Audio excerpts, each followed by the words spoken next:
time knowing it. I guess maybe even a hard time knowing the Broncos won yesterday based on the reaction throughout the course of the day to the way that the game played out, the way that the offense played, the way that the special teams played. Thank goodness for the defense. 9 sacks. 9. 9 times. 9. 9 times. Yes, 9. 9 times. 9 times Justin Fields went down. Good morning, Brandon Stokley. How we doing, Mike Evans? How you doing? I'm doing great, man. You guys I don't always know. tell me it's so hard to win in the NFL, and you never should apologize for a victory. Okay.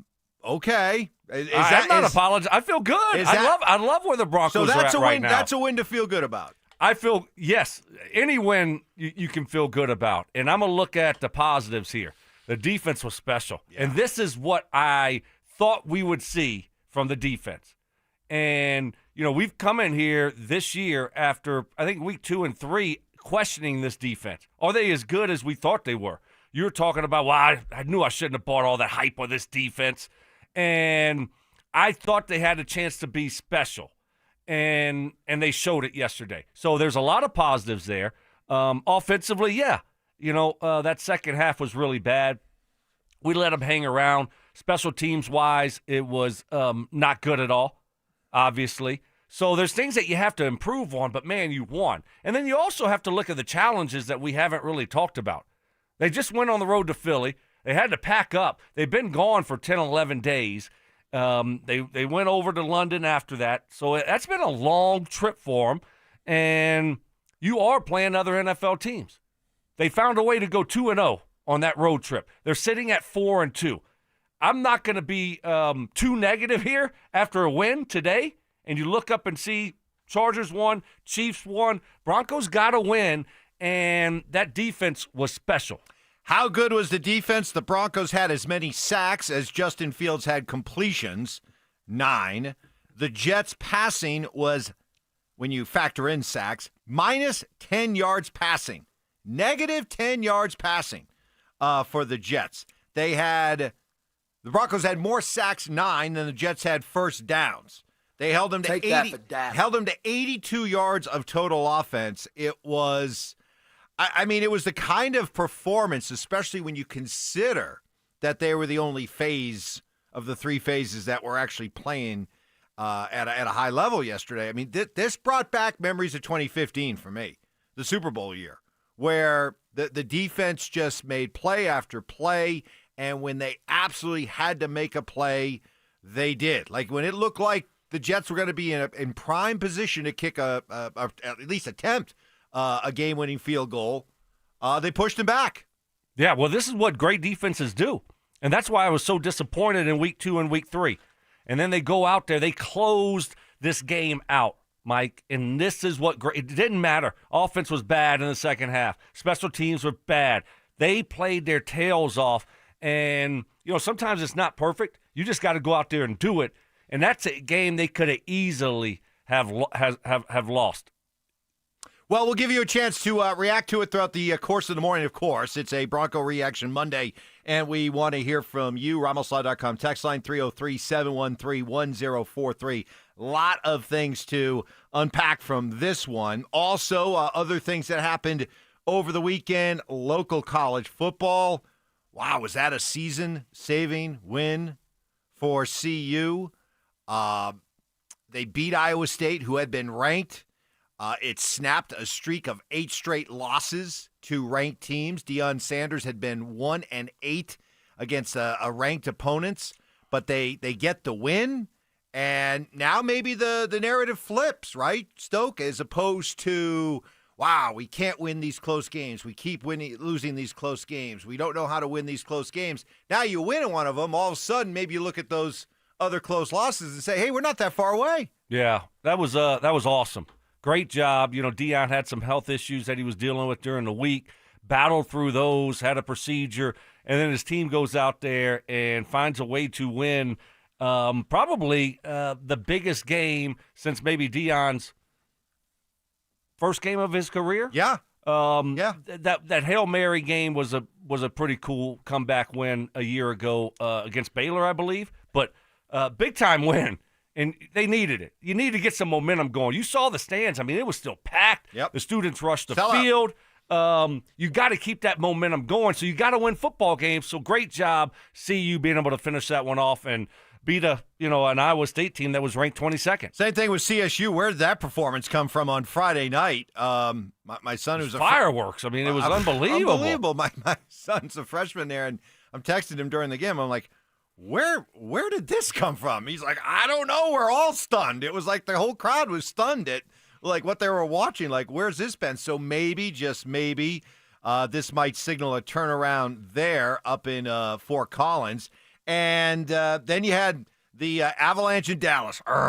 Dallas, man, got to get over that. Got to get over that Dallas hump. Miko, the game winner in the shootout. Although, that was a fantastic hockey game, and it stinks that they ended up losing the shootout. But I mean, for me, the 60 minutes of regulation hockey were just tremendous hockey. And once they went to the overtime, I'll be honest, Stoke, I kind of lost a little interest. It was kind of a letdown, once you get past. And I get why we already got the point. I get why they have to do it in the regular season, but after that kind of high-level playoff-style hockey for 60 minutes, to then go to the gimmicks that are the 3-on-3 and the shootout, I kind of lost interest after that point. All I really care about was what did I see during those 60 minutes. That was a really, really good hockey game. Circle those ones because you don't get a lot of those during the course of the regular season. Not played to that type of intensity. Yeah, I mean, fought back, 3-on-3. Yeah, what do you think of 3-on-3? I get it. I like it's entertaining. It's entertaining. It's a fun way in sort of a gimmicky exhibition type way to at least give you a winner. Two really good teams, give you a winner. But yeah, two really good teams. All good. I'm with you. Good hockey game. I'm good with hockey you. game. You battled back. You took the lead. You gave it up, and then you tied it up. So good job. It's at least what do you get? 1.5? You get an OTL. 1.5? 1.5. You get a point there. Mark will be along at 7 o'clock, we think. Didn't hear any travel snafus coming back from Jacksonville like the last time he called a game in Jacksonville. So he's expected to be back in here at 7 o'clock. But it is a Bronco Reaction Monday, and we'll get into it. A lot of complaining about the offense, especially in the second half.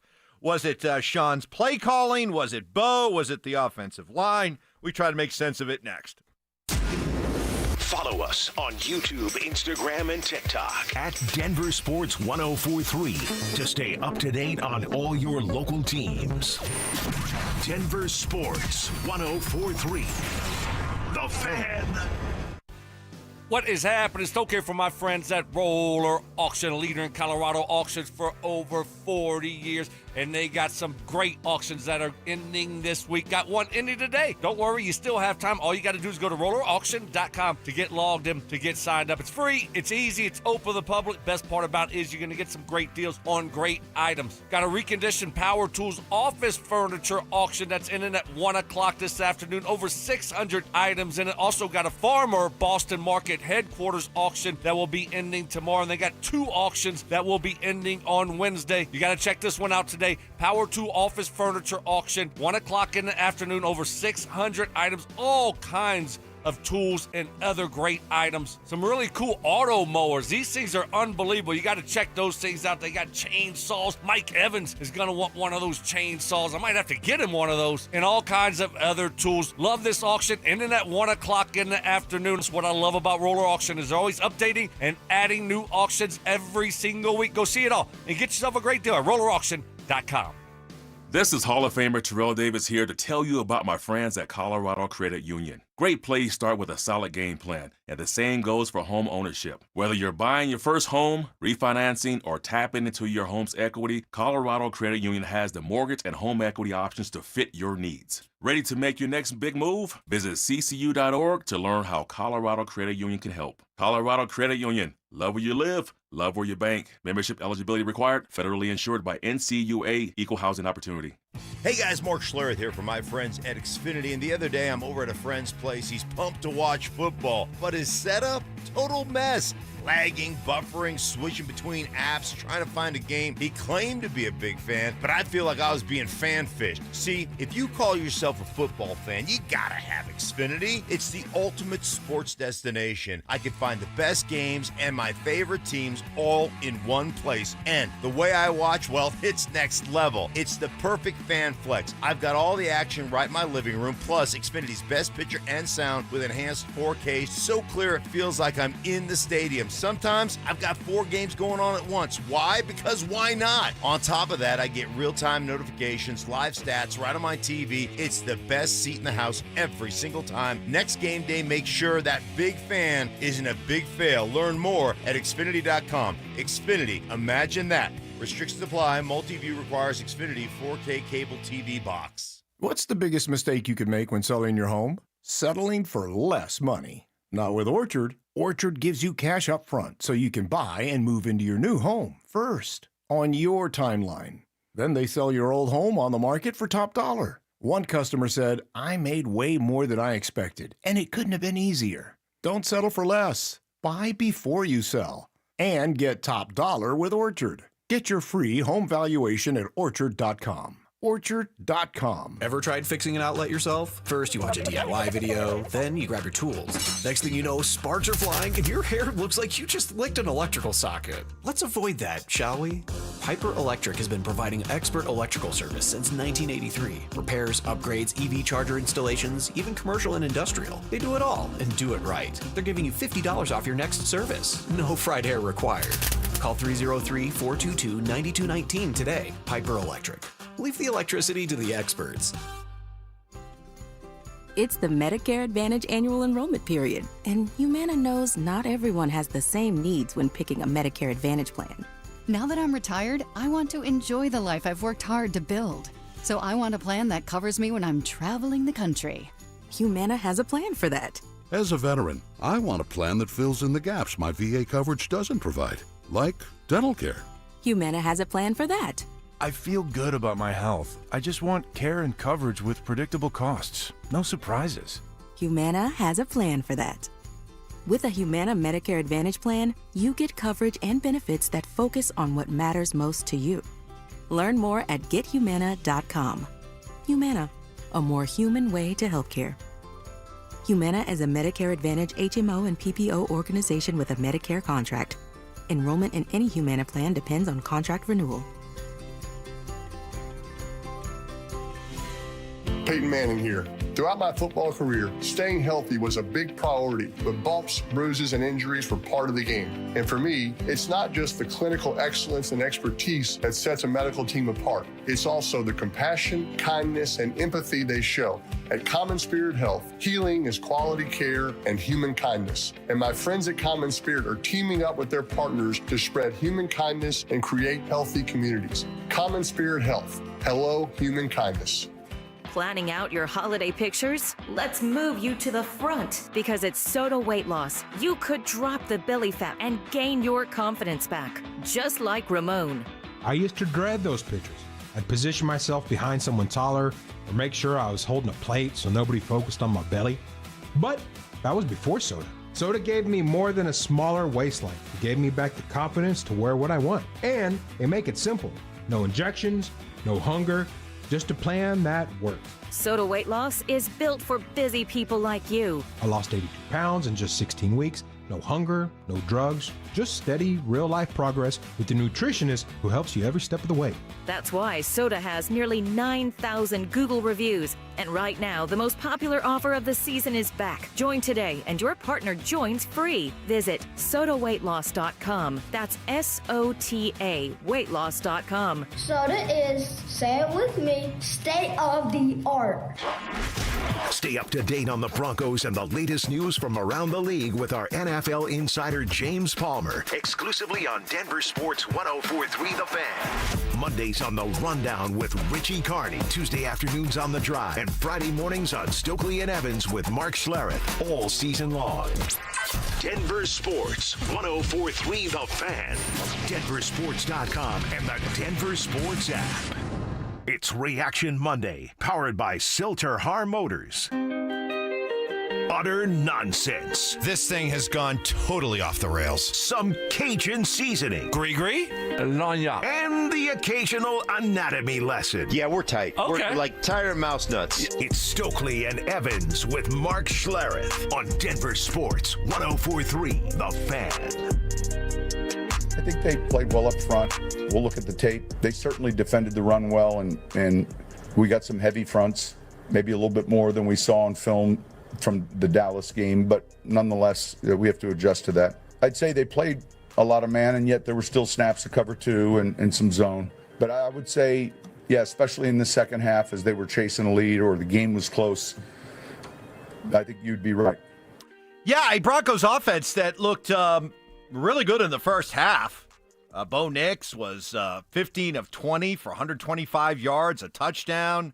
It was looking good, and then it just ground to a halt in the second half, and the Broncos had to hold on for dear life, and thankfully, had a otherworldly performance from their defense and was able to rescue what would have been an embarrassing loss. Bronco Reaction Monday here with you. RamosLaw.com text line 303-713-1043. What about it, Bo? What was the difference in that second half? Yeah, we just didn't have those same plays. We weren't in a very good rhythm at all. And first half, we were going quick, getting the ball to different players, spreading the ball around, getting them in certain defenses where we get softer coverage. And then, obviously there in the second half felt kind of like the opposite. A lot of run-heavy looks, a lot of loaded boxes, and then just complete lack of rhythm. But thank goodness Evan got open on his man-to-man, and then it started to switch. And that drive, we were able to do just enough, getting in a little bit of a rhythm and spread the ball around enough to go down and get points. But just kind of felt like a tale of two different halves with what we were doing. All right, Stilka, probably won't know for sure until you get a chance to look at the game film, the coach's film, maybe for Telestrator Tuesday. But what stood out to you as being the difference between the first half and the second half? Just too many negative plays. And once again, here we go, Mike, boom or bust. There's really no in between with this offense, and too many negative plays. You have sacks, you have penalties. This offense isn't good enough to overcome negative plays, penalties, and you got to be able to run the football. We saw them and the payoff of the running game against the Eagles there late in the game. They could never get the running game going. Pert was terrible. If that was his, any indication of what we have in store moving forward without Ben Powers, they need to find someone else, because that was awful.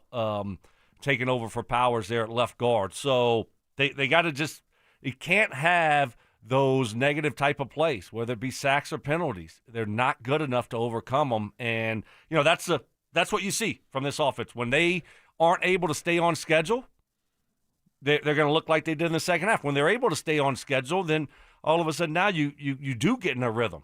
And we saw that in the fourth quarter against the Eagles. But you got to do it more than first half, fourth quarter against the Eagles. You need to see it more consistent. And you could tell those guys are frustrated by it. But it's always nice to be able to be a little bit more critical when you find a way to win a football game. Yeah, absolutely. And, I keep hearing you got to be able to run the football. You got to be able to run the football. You got to establish the run. You got to stay with the run. So that second half, first possession of the second half, they went run, 3rd and 4, incomplete pass, punt.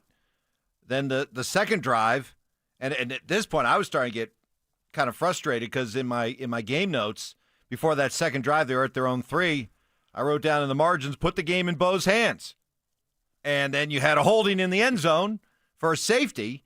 And I think that, along with the way the defense was playing, I think that put Sean into more of a conservative shell. As evidenced by the fact on their third possession, they went incomplete pass, no gain on a run. 3rd and 10, they just gave up with a Adam Prentice 3-yard run up the middle. Was that? Well, it told me 2 things. One, he didn't trust his offensive line to get anything going, and 2, he figured, I'm gonna play to the strength of my defense. Well, I'm going to play to the strength of my game right now, which is my team's defense. Yeah, but you don't give the ball to Adam Prentice. I mean, we got 3 other running backs to hand it to, not Prentice up the middle. That was odd. See, this is where you were way wrong, Mike, because He shouldn't have put and I had a problem with that play call there that resulted in a safety. He shouldn't have put the game in Bo's hands at that point. Offensive line was playing terrible, and you're putting them in a position there backed up to obviously have a huge negative play, which they did on first down. When your team, again, your offense wasn't playing that great. You just went 3 and out. Your defense was playing great. Played to the strength of your football team and what was going on in the game, and you didn't want to put your offensive line in that type of situation. Now, it's easy to second guess because nothing was working. Wait, what do you want in the call? What do you want in the call? You try to throw the ball on first down, incomplete. You run the ball on second down, no gain. Well, then the next series, you run the ball twice, and then you got to be able to convert third downs. And Evan Ingram was balling in the first half. Third downs, fourth down. We saw that great fourth down route that he had. That's why we brought him here. But then in the second half, he can't do it by himself. And so if you're not converting third downs, it looks like it does in the second half. Got to be better to stay in on schedule. And then when you do stay on schedule, you still got to convert. So what would be your response? Because this immediately started as soon as the game ended and continued on throughout the afternoon. Just nonstop criticism of Sean Payton's play calling. I mean, I didn't. There wasn't too much there that could be really, really critical about. Like I said, I didn't like them throwing there at the 3-yard line. The Adam Prentice run, they had something that they scouted, that they watched in the film room and said, hey, sometimes when you get in third down, they play this defense. If we have Prentice in there, no one will pay attention to him, and he'll just run right through the middle. So, I didn't. I got to go back and I'll rewatch some of it, but there was nothing that stood out that said, "Oh my gosh, I can't believe Sean, called these plays, called that play." I think you got to a point in the football game where you were going to be very conservative because your defense was playing so good and the Jets' offense was so bad. What about when Bo said there that we got a lot of loaded boxes in the second half, a run-heavy defense look by the Jets? I know Stink always talks about you should still be able to run against a loaded box. It's no excuse. But was it the Jets basically daring then Bo and those receivers to get open and to put the pressure on the passing game? Were they daring them to beat him through the air? Yeah, I mean, if you're going to put an extra guy down in the box, you got good looks to throw the football. One-on-one matchups. And you got to take advantage of that in the passing game. But this passing game has been inconsistent all year. It was inconsistent in training camp. So it's not a surprise to me seeing that, the inconsistencies of this passing game. And you got to be able to run the ball better. And Stink says it, and you just brought it up. Yeah, it doesn't matter if they drop an extra guy in the box. You still should be able to run the ball better than what they did yesterday. And obviously, when they do say, all right, you got to beat us with the passing game, you got to do better than what they did there in the second half. I mean, it wasn't all terrible. Like you said, the first half was fine. Second half was just, the issues with the Broncos offense really showed up. And if you had to summarize those issues with this offense? Offensive line is okay. Running game is okay. No elite level true playmakers offensively. Good players, obviously, but no elite level guys. Nobody really working the middle of the field. And a second-year quarterback who's prone to being up and down. Right. There you go. Still good news here, Mike. It is. And Broncos are 4-2. And we're going to get to that good news, which was definitely that defense. We'll hear from the guy who has to be the Defensive Player of the Year at this moment. That and more, your reaction coming up next. Follow us on X at DEN Sports 1043 for up-to-the-minute information and opinions on all things Denver sports. Also, we can still call it Twitter, right?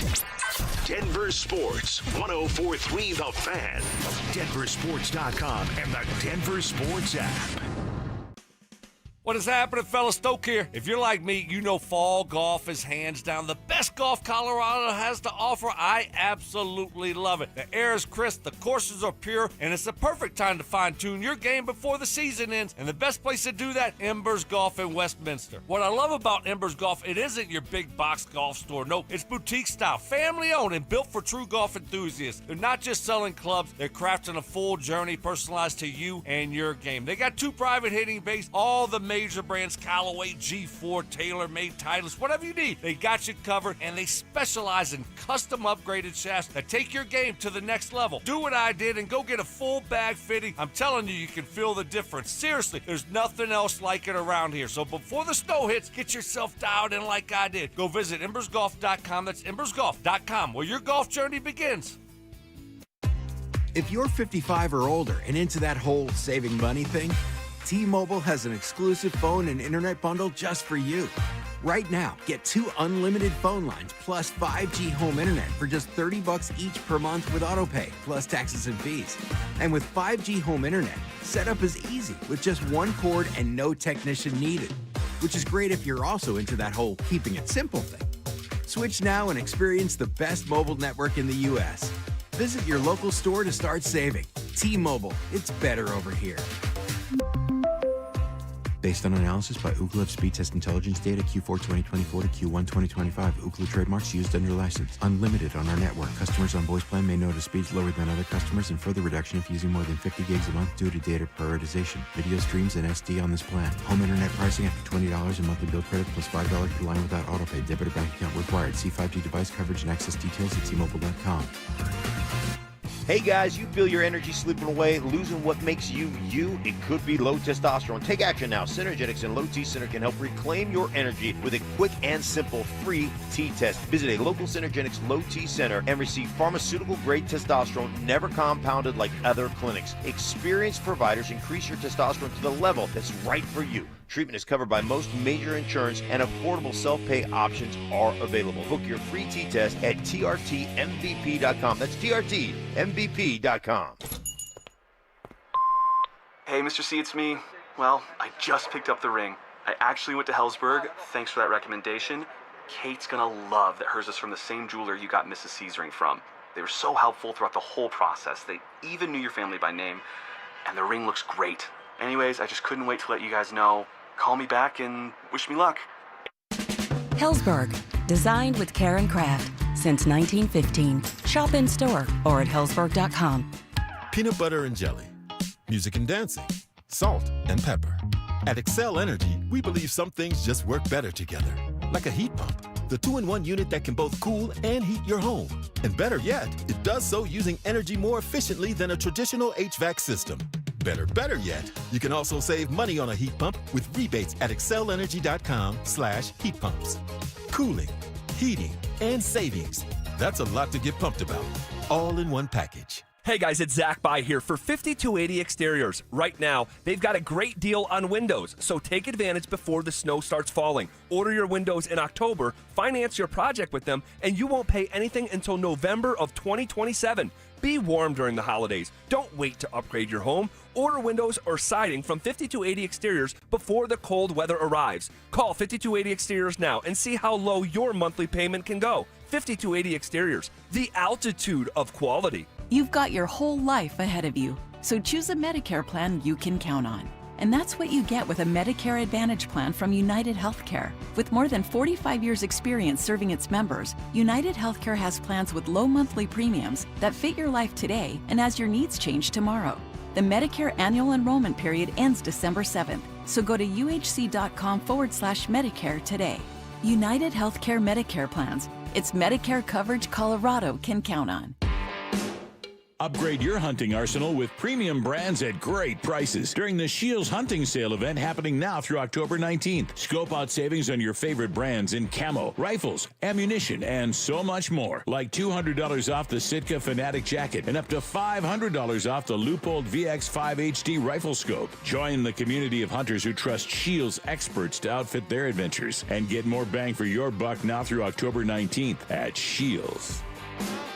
Don't let dirt, dust, and debris be the #1 cause of breakdowns. Fix It 24/7 gives you a complete top-to-bottom fall furnace tune-up for $39. Book now at fixmyhome.com. This segment on 104.3 The Fan's brought to you by Fitness Gallery, selling the world's finest fitness equipment. It's Reaction Monday, powered by Silter Har Motors. Double crossing, you little punk. Can't believe you did that. Unbreakable trust. See, I'm not like you. You just let me drown. You just let me drown. You do nothing. And of course, emotional maturity. Or maybe a little bit angry. It's Stokley and Evans with Mark Schlereth on Denver Sports 104.3 The Fan.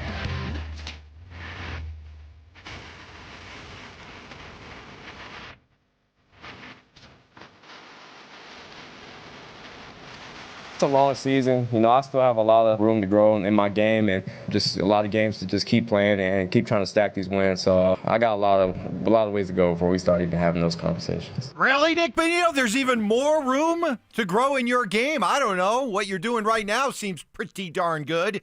8 sacks to lead the NFL. The Broncos with 9 sacks yesterday. Welcome into a Bronco Reaction Monday. On the backs of that defense, did the Broncos win yesterday? No doubt about it. And check this one out, Stoke. So the Broncos led the NFL in sacks a year ago. It looks like they are determined to take that to the next level. So the Broncos are averaging 5 sacks a game thus far. 5. The NFL record for sacks is 72 by the Bears, 84 Bears. Second is 70 by the 2022 Eagles. The Broncos are on pace right now for 85 sacks, which would shatter the NFL record. Why is this defense so dominant when it comes to getting after the quarterback? They don't have one of the, when you look at top-tier guy like a Myles Garrett, T.J. Watt type of player. Obviously, Nick Benito's leading the league in sacks right now, but he doesn't profile as a Max Crosby, a Myles Garrett type of pass rusher.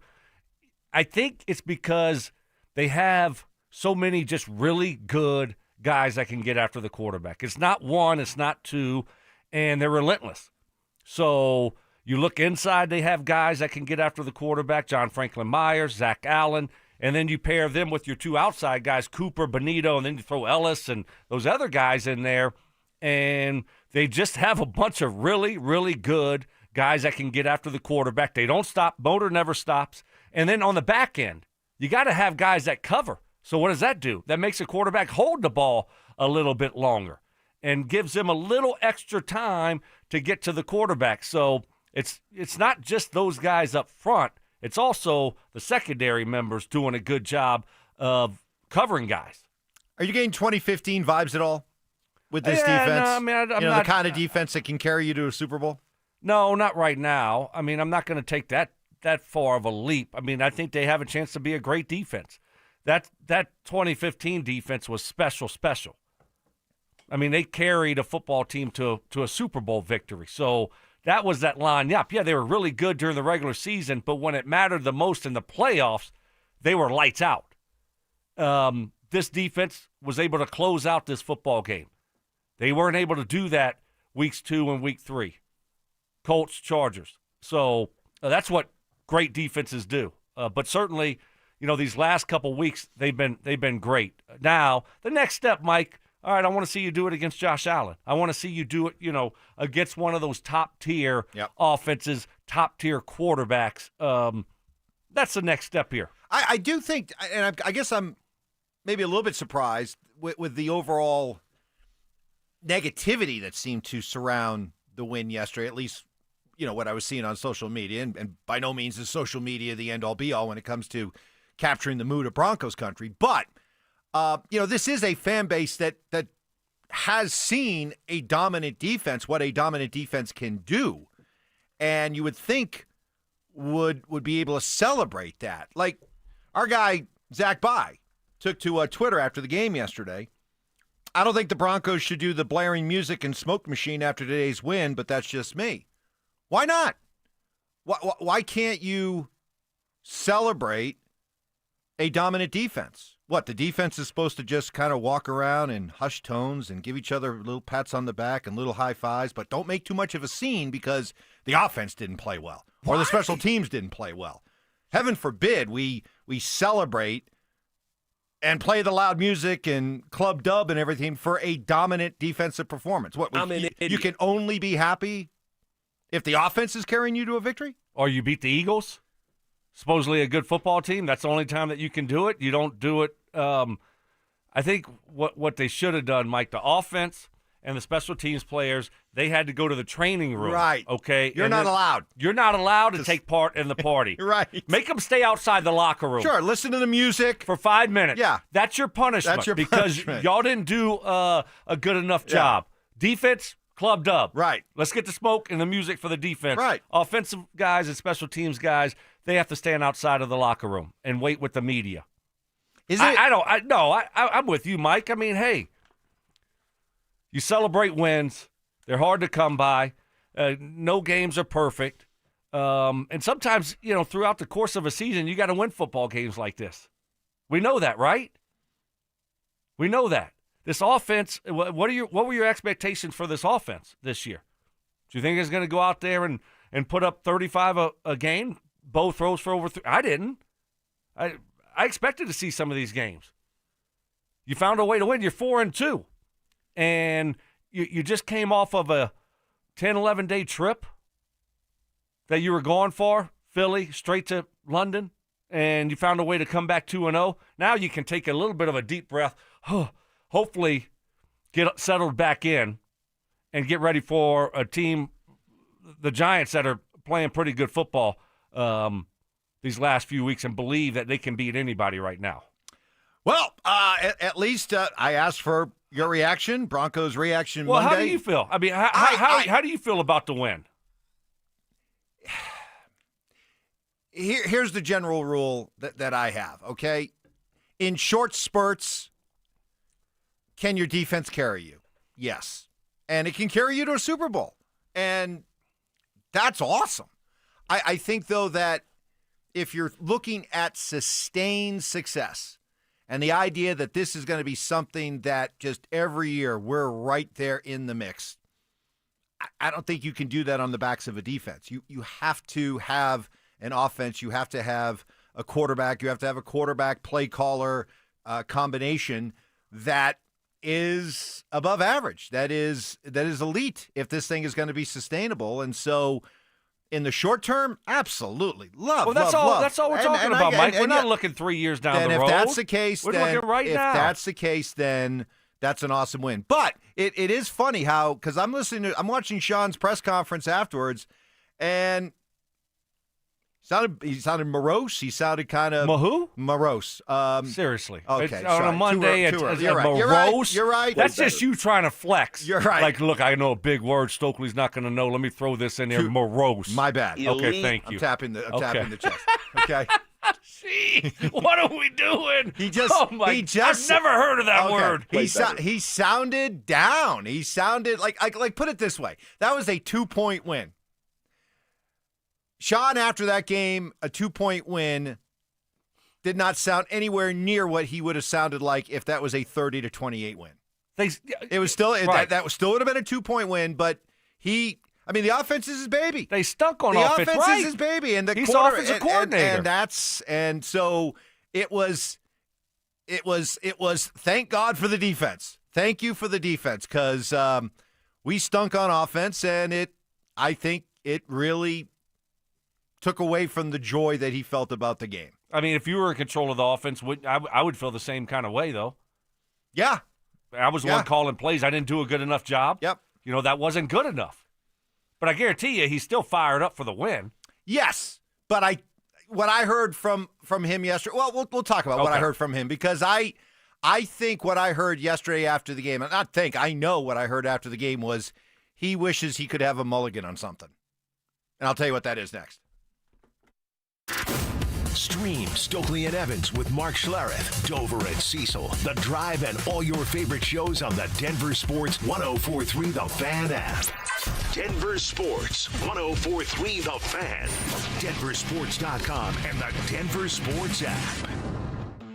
Fellas, what is happening? Stoke here for family-owned Embers Living, a retail company based right here in Denver. Football season is in full swing, man. It is awesome. What a win it was yesterday. Wasn't pretty, but still a win. And now we got a home game this weekend. If you want to win the tailgate this year, just be the king of your block. My friends at Embers Living have you covered with their top-of-the-line Yoder pellet smokers. You can't find these just anywhere. They have them in stock right now. Forget your neighbor's burnt burgers. You're bringing the flavor this season. Head to Embers Living today and gear up with the best. Whether you're rooting for your favorite college team or watching the pros on Sunday, they got the perfect smoker to match your grilling game. From standalone grills to built-in setups, pizza ovens, and so much more. Embers Living is your one-stop shop for the ultimate outdoor cooking experience. And it's getting a little chilly this week, so if you need to upgrade something inside, that fireplace needs a little bit of upgrading, they got you taken care of there too with the Marquee brand fireplace. Indoor, outdoor, Embers Living is a place to go. So go visit embersliving.com today and make your tailgate the envy of the neighborhood. That's embersliving.com. Embers Living, where your perfect tailgate begins. So my mother is thinking of switching from Verizon to Pure Talk, but she's worried the deal sounds too good to be true. Michael, she said, how can those Pure Talk people offer me the same basic service as Verizon for so much less money? I said, Ma, go ask Google how much Verizon spends on advertising and promotions. A few seconds later, my mother said, oh my goodness, $12 billion a year? That must be a typo. I'll tell you what I told my mom. It's not a typo. Verizon spends $12 billion a year on advertising and promotions, and their customers are paying for it. Well, Pure Talk doesn't spend that kind of money on commercials. Trust me, I would know. That's why they can offer you and my mother unlimited talk, text, and plenty of data on a crazy fast 5G network for just $25 a month. And if you're a business owner, you could really save a fortune. Dial pound 250, say the words Mike Rowe, and you'll get an additional 50% off your first month. That's pound 250 Mike Rowe. Pure Talk, everything you need and nothing you don't. This is the story of the one. As a custodial supervisor at a high school, he knows that during cold and flu season, germs spread fast. It's why he partners with Grainger to stay fully stocked on the products and supplies he needs, from tissues to disinfectants to floor scrubbers. All so that he can help students, staff, and teachers stay healthy and focused. Call 1-800-GRAINGER, click Grainger.com, or just stop by. Grainger, for the ones who get it done. Pros don't just show up. They prove how it's done, with precision and without shortcuts. Makita tools are built the same way, with a dedication to lasting quality, trusted performance, and results that reward your effort year after year. When the job calls for the best, call on Makita. Built to be the best. Available at the Home Depot. It's back! Football is back, Broncos country, which means summer is almost over. And that means it's time for game days. Whether you're heading to Empower Field or traveling to Boulder to cheer on Coach Prime and the Buffs, you got to get there in style and on time. So let my friends at Hermes Worldwide handle the traffic and parking, and you handle the rest, which means have as much fun as possible and make as many memories as you can. So let Hermes Worldwide get you to and from the game safe. All you need to do is call Hermes Worldwide at 303-577-7600 or visit ridehermes.com/DenverSports to book your next ride today. I dared Archwell Health to keep track of my vitals and my grandkids' names. I dared Archwell Health to simplify my prescriptions, so Max and I have more time to play. Good boy. And I dared Archwell Health to be closer than my neighborhood coffee shop. Our members dared us to do more as a primary care provider for adults age 60 and up. So we made it our mission. Visit archwellhealth.com and become a member today. Archwell Health. We dare to care. Hey, bro, weirdest thing is happening at the game. Every time I crack a Bud Light, we score a touchdown. I think I'm some kind of football prophet. Bud Light, the official beer sponsor of the NFL. Stock up today. Enjoy responsibly. Copyright 2025 Anheuser-Busch Bud Light Beer, St. Louis, Missouri. Heads up, pros. Now's your chance to unlock deeper savings. The Home Depot's new Pro Extra Preferred pricing can help you save thousands on the products your business uses the most. But the current benefit ends November 15th. Don't miss out. Registration for the new program is free and easy. Just bring your tax ID or business or contractor's license to the Pro Desk. Register now to lock in the best wholesale prices before it's too late. Winning matters. Postman Law has recovered over $3 billion for clients. Injured? Call 844-POSTMAN. It's free to see if you have a case. Others promise. Postman delivers. There's nothing like when you get that part from eBay and it just fits. Yeah, the first time. So you can do less of this and get right back to more of this. At eBay, you'll find all the parts you need, guaranteed to fit, at prices you'll love. Sounds good, doesn't it? eBay, things people love. Eligible items only. Exclusions apply. This college football season, show your school spirit every time you pay. Introducing college-branded Venmo debit cards. Rep your team on and off the field with custom school designs that let everyone know who you root for. Whether you're tailgating, grabbing snacks for the watch party, or celebrating a win, you can unlock 15% cash back at ESPN. 1 free year of Perplexity Pro and more. This college football season, score more with the Venmo debit card. Get yours now in the Venmo app. Learn more at venmo.com/collegecard. Max cashback varies. Terms apply. The Venmo MasterCard is issued by the Bancorp Bank, N.A. Tune into Stokley and Evans with Mark Schlereth, Wednesdays at 9:15 to hear ESPN NFL analyst Dan Orlovsky break down Bo Nix and the Broncos every week during football season. Denver Sports, 104.3 The Fan, DenverSports.com, and the Denver Sports app. It's Reaction Monday, powered by Silter Har Motors. Listener appreciation. Our RamosLaw.com texters always answer the bell. Mentorship. You can't be that guy. Don't be that guy. Yeah. And words of wisdom. Don't let my confidence offend your insecurity. It's Stokley and Evans with Mark Schlereth on Denver Sports 104.3 The Fan. Bronco Reaction Monday. Mark will be along here in about 15 minutes. He called Jacksonville and Seattle yesterday. Jacksonville, coming off their big win over the Chiefs, had a letdown.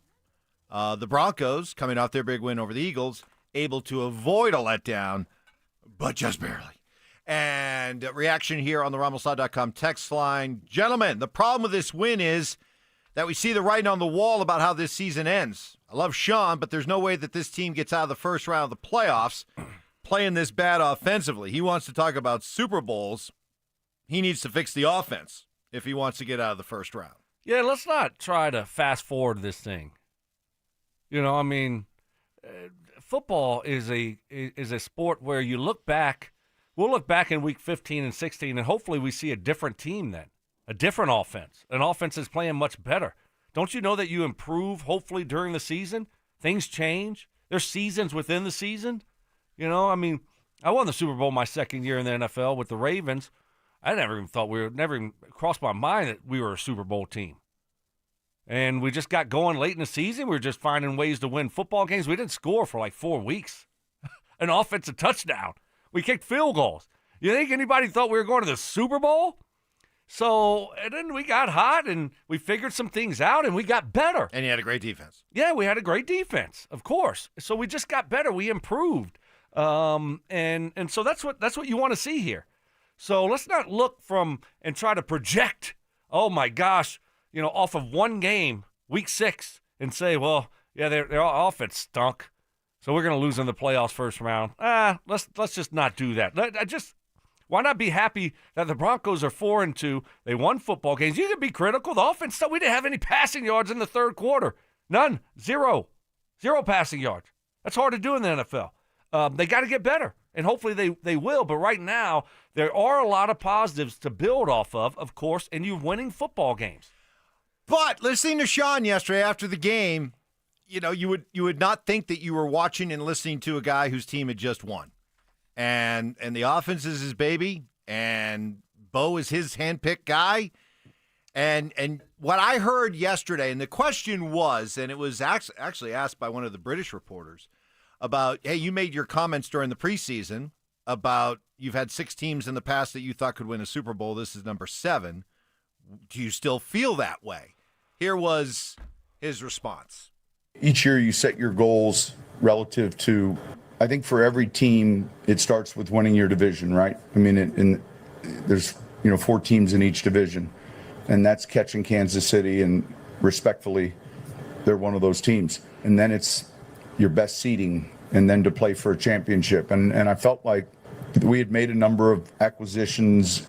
We drafted a handful of players that were going to be able to help us, and I still think, we're going to be a team that's in the hunt. We got to improve, though.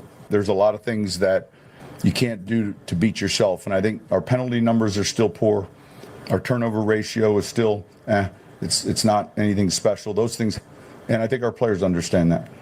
I heard, listening to Sean, when he talked about the offense, somebody who, he didn't sound angry. He didn't sound exasperated. He kind of sounded almost like, I'm kind of at a loss to why we are struggling like this, why so many self-inflicted mistakes, why we can't get into a rhythm, why we're blowing so hot and cold on offense. And I think if he was given the chance right now to go back in time, I think he would love to take that comment back. I think he would love a mulligan on the whole Super Bowl, and, Bo's going to be a top 5 guy in the next 2 years. It's fitting your narrative. No, that's what I heard yesterday. That's what I heard, and you could say I'm making too much out of nothing. Okay, but that's what I heard. I don't think Sean cares. I really don't. I don't like if it doesn't work, and this isn't a Super Bowl team or Bo's not a top 5 quarterback. I think he's a big boy. He can handle the criticism from the Mike Evans of the world. I don't think he cares one way or the other about what you think or what we think or what fans think about his comments. I really don't. That's just the way that he kind of operates and rolls. And so he didn't, coming off right after a football game like that, when you're in charge of the offense and you're calling the plays and the offense plays the way that it played there in the second half, you're going to kind of be down in the dumps a little bit. And, thinking about what you need to do to try to help that group out. And because it's not even, especially with the defense playing the way they're playing, if you just be competent. But right now, that second half, they weren't even close to being competent. And he said, hey, I still think that we could be a team in the hunt. That's not the swagger of Sean Payton. I didn't hear swagger there. Right. No, I heard it. Yes. I heard kind of a muted, almost like humbled Sean Payton. I don't mind it, but no, you're exactly right. I would prefer that from him. When we talked about those comments, I wouldn't go down that road. I mean, that's not how I would operate if I was a coach, but that's the way Sean operates. And he's not scared to, put himself out there. Which I love. At the same time, yes, I think you're spot on. He did take a step back there, and which I liked. I mean, aren't you glad that he didn't say, "I still think that we're going to the Super Bowl"? Right. Put more of a spotlight on this whole situation. Let's just get through the season. I mean, I remember last year when we played the Jets, Bo couldn't even throw the football. You remember what we were talking about? Like, Bo can't throw in the rain. He's shot putting it. He was. He was throwing shot puts out there. It was like the worst offensive performance ever. And so that's what we were talking about then, and then that team made the playoffs. So, it's a long season, 4-2. Be happy. Happy. Too much losing around here to be too upset about a win. You know what I'm saying, Mike? Be happy. Okay. Happy. Well, we'll find out if Mark is happy. He had a chance to. Grumpy Mark. He's here.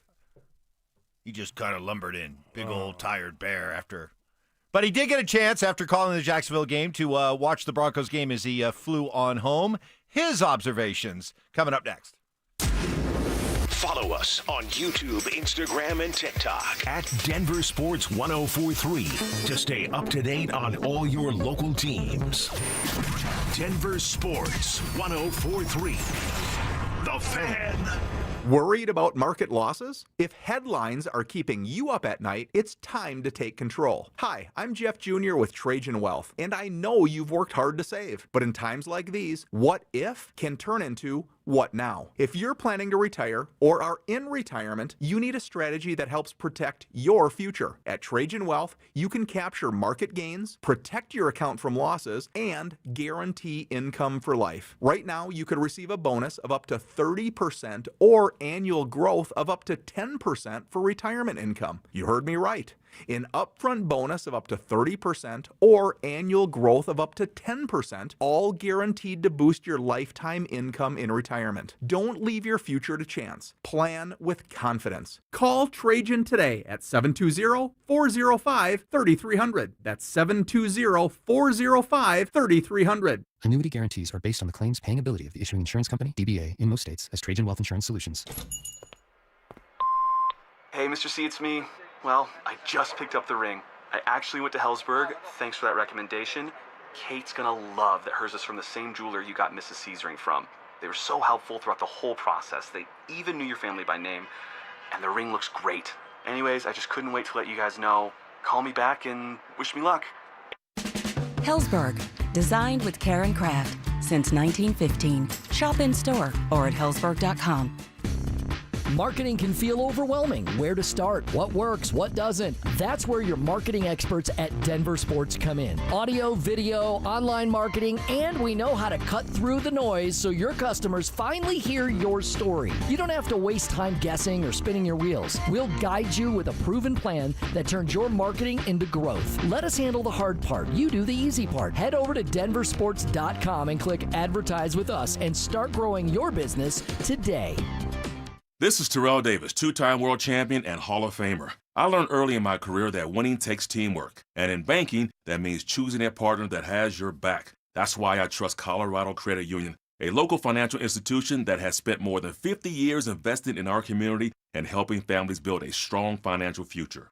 To learn more, visit ccu.org or stop by any branch. Colorado Credit Union. Love where you live, love where you bank. Federally insured by NCUA. Membership eligibility required. Equal housing opportunity. Hey guys, Mark Schlereth here from my friends at Xfinity, and the other day I'm over at a friend's place. He's pumped to watch football, but his setup, total mess. Lagging, buffering, switching between apps, trying to find a game. He claimed to be a big fan, but I feel like I was being fan-fished. See, if you call yourself a football fan, you gotta have Xfinity. It's the ultimate sports destination. I can find the best games and my favorite teams all in one place. And the way I watch, well, it's next level. It's the perfect fan flex. I've got all the action right in my living room, plus Xfinity's best picture and sound with enhanced 4K, so clear it feels like I'm in the stadium. Sometimes I've got 4 games going on at once. Why? Because why not? On top of that, I get real-time notifications, live stats right on my TV. It's the best seat in the house every single time. Next game day, make sure that big fan isn't a big fail. Learn more at Xfinity.com. Xfinity, imagine that. Restrictions apply. Multi-view requires Xfinity 4K cable TV box. It's the Medicare Advantage annual enrollment period, and Humana knows not everyone has the same needs when picking a Medicare Advantage plan. Now that I'm retired, I want to enjoy the life I've worked hard to build. So I want a plan that covers me when I'm traveling the country. Humana has a plan for that. As a veteran, I want a plan that fills in the gaps my VA coverage doesn't provide, like dental care. Humana has a plan for that. I feel good about my health. I just want care and coverage with predictable costs. No surprises. Humana has a plan for that. With a Humana Medicare Advantage plan, you get coverage and benefits that focus on what matters most to you. Learn more at gethumana.com. Humana, a more human way to healthcare. Humana is a Medicare Advantage HMO and PPO organization with a Medicare contract. Enrollment in any Humana plan depends on contract renewal.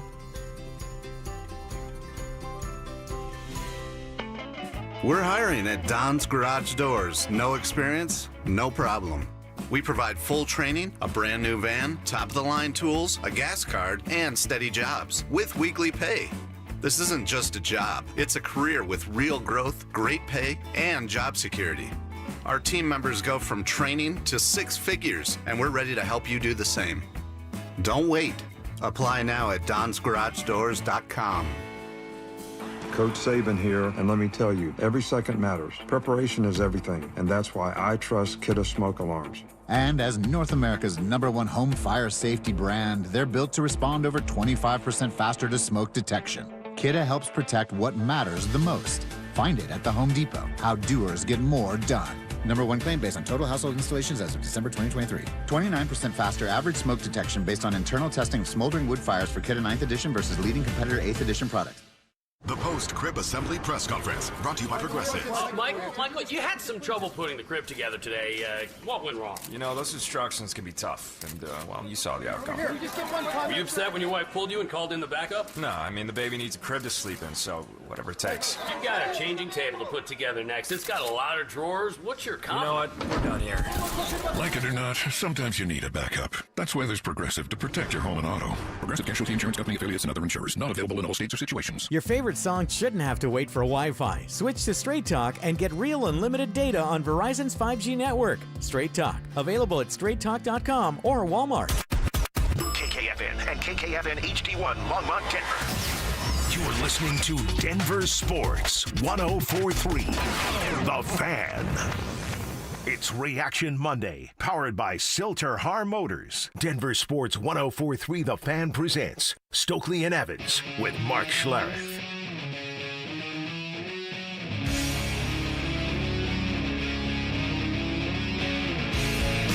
All right. Good morning, everybody. Happy Monday.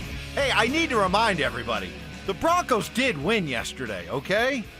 Boy. Goodness. I mean, what is going on? Starting at about Relax. 10:30 yesterday morning. I thought it was just going to be like, all right. You know, I mean, that was ugly, but hey, win's a win. And I got Stoke and Stink every morning telling me, you know, it's really hard to win in the NFL. So I was good. And then just well, I should not have gone on social media because that was it led by Zach By? That was a cesspool of negativity. Oh, Zach, Josh Dover.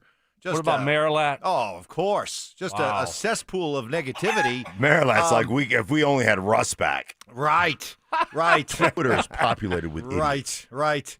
Yeah, you know, like when the Broncos won games like that, when the Broncos crowd was chanting down the play clock. Those were the halcyon days of one Russell Wilson and the Broncos. But they do get the win. They do get the win thanks to a dominant defensive performance. 9 sacks. 9 sacks. The Broncos had as many sacks as Justin Fields had completions. The Broncos had more sacks than the Jets had first downs.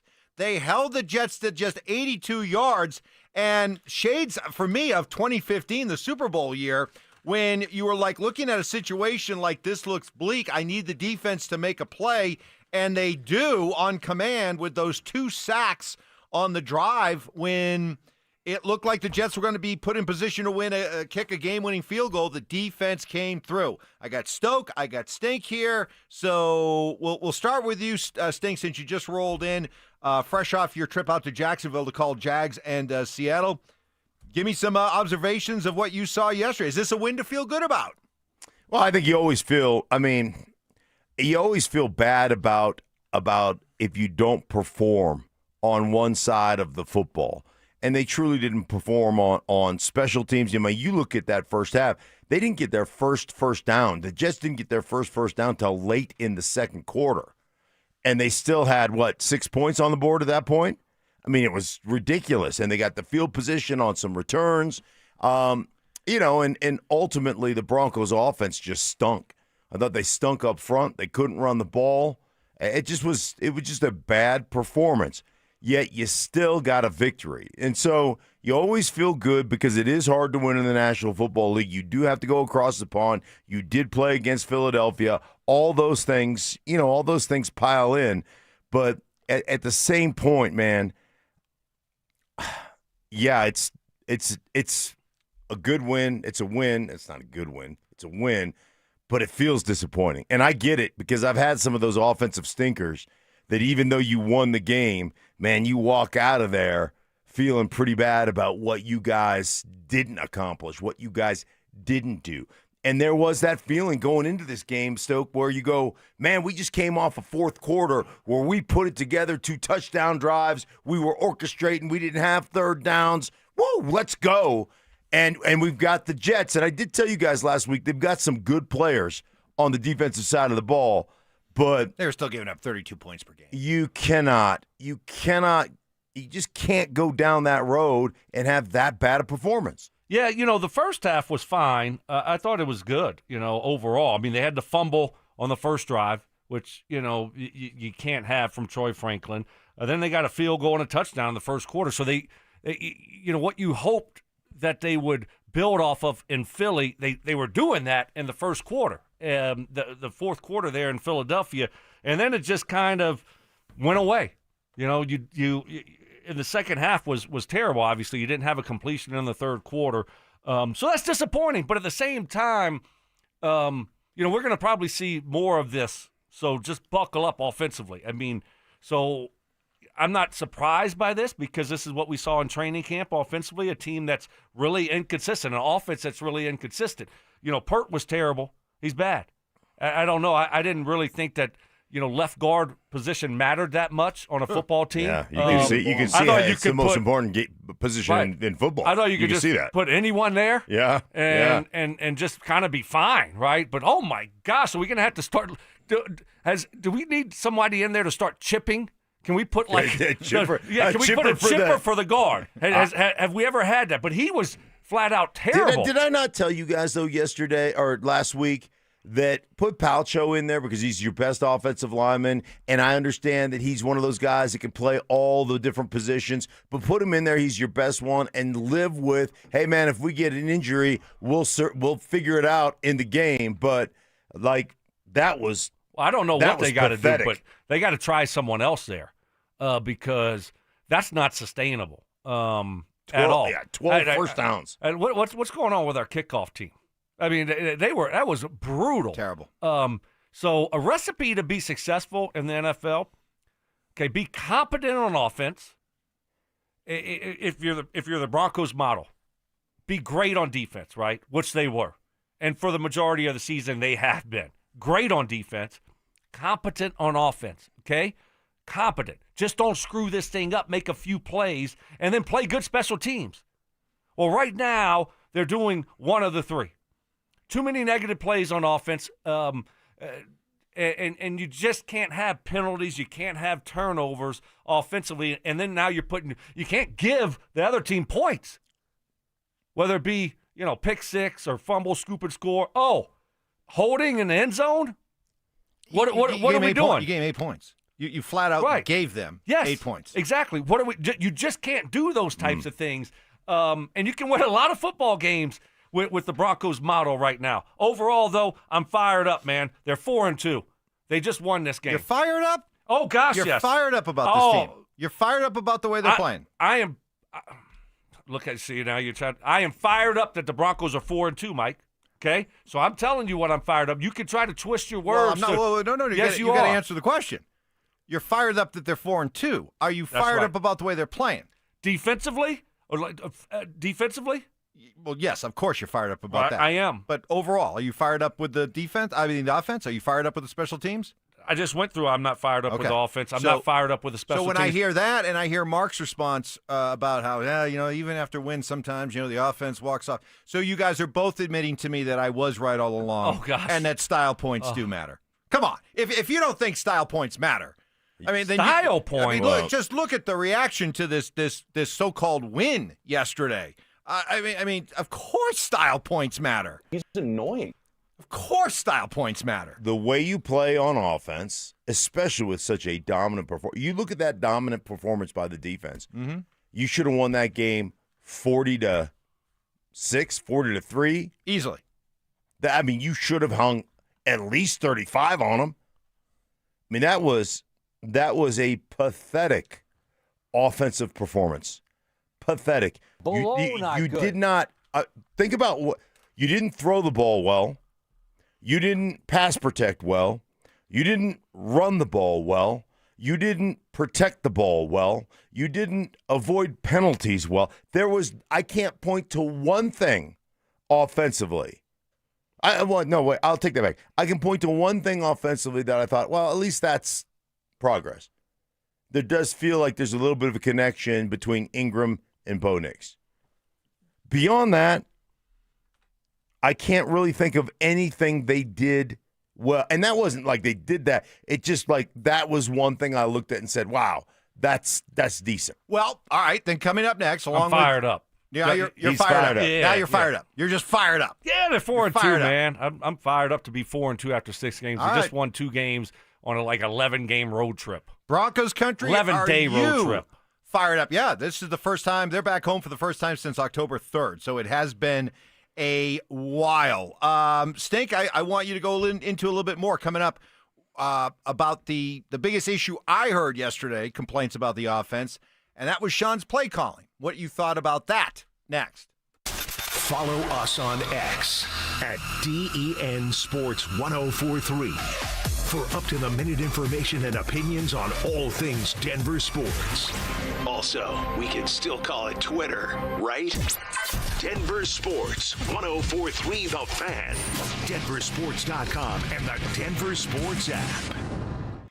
Well, if you have a tax problem and think you can't deal with it now because your financial situation isn't the best, think again. The best time to get the most favorable deal with the IRS is when you're at your worst financially. The team of tax professionals at Advanced Tax Solutions ready to help you fix your IRS problems and overcome debt. Advanced Tax Solutions has over 50 years of experience as a professional IRS tax resolution and tax debt relief company in Denver. And Advanced Tax Solutions founder Todd Whalen will be hosting a free online workshop coming up next Tuesday, October 21st at 5:30. That will focus on the options you have if you haven't filed taxes in 3 or more years. You will have the opportunity to ask questions during the roughly 1-hour webinar.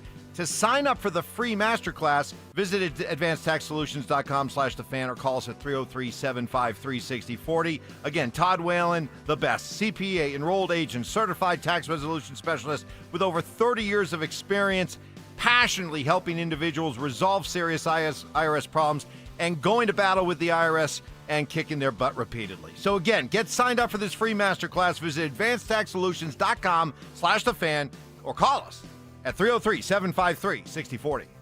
Hi there, I'm Kim Rudell, owner of Wills and Wellness Estate Planning. There's no reason to be spooked by doing your estate plan. We make the process easy and even fun. There are no tricks here. Our compassionate approach helps take the mystery out of the whole estate planning process, so you can have the priceless peace of mind that your wishes and your legacy will be memorialized for your loved ones. Find us at willsandwellness.com or give us a call at 720-266-8190. You've got your whole life ahead of you, so choose a Medicare plan you can count on. And that's what you get with a Medicare Advantage plan from United Healthcare. With more than 45 years' experience serving its members, United Healthcare has plans with low monthly premiums that fit your life today and as your needs change tomorrow. The Medicare annual enrollment period ends December 7th, so go to uhc.com/Medicare today. United Healthcare Medicare plans. It's Medicare coverage Colorado can count on. Stokley here from my friends at 5280 Waste Solutions of Denver. Unhappy with your home or business trash and recycling service? Need a temporary dumpster for a project? Call 5280 Waste Solutions at 303-529-2329. Colorado isn't just where they work, it's home. They guarantee swift, on-time pickup for residential and commercial customers. Make the switch and get reliable local service you can count on. Go to 5280waste.com. 5280 Waste Solutions, your hometown brand. 1-877 Cards for Kids. KARS Cards for Kids. Ready to get rid of that old car? Donate it to Cars for Kids. Call 1-877 Cars for Kids to reach a friendly live agent. Donation's super easy, and your car can be picked up as soon as tomorrow. Call us now, 1-877 Cars for Kids. 1-877 Cars for Kids. Donate your car today. Did you know you can donate real estate too? Select Health, how can we help? Hi, my CEO needs a POV on the ROI of HDHPs. Buy EOD. Okay, so you're a small business. Let's start there. How'd you know that? Let's just say it's not my first RODEO. Get it? Rodeo. Oh, right. Letters. Let's get started. Real people, real answers in real time. Select Health. Insurance made simple. Learn more at selecthealth.org. Okay, I have to tell you, I was just looking on eBay where I go for all kinds of things I love, and there it was. That hologram trading card. One of the rarest, the last one I needed for my set. Shiny like the designer handbag of my dreams. One of a kind. eBay had it, and now everyone's asking, ooh, where'd you get your windshield wipers? eBay has all the parts that fit my car. No more annoying, just beautiful. Millions of finds, each with a story. eBay. Things people love.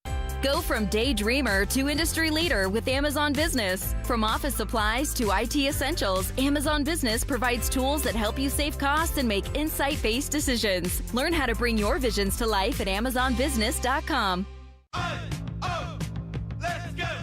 You still got it, but your immune system weakens as you age, making it harder to fight flu, pneumococcal pneumonia, RSV, and COVID-19.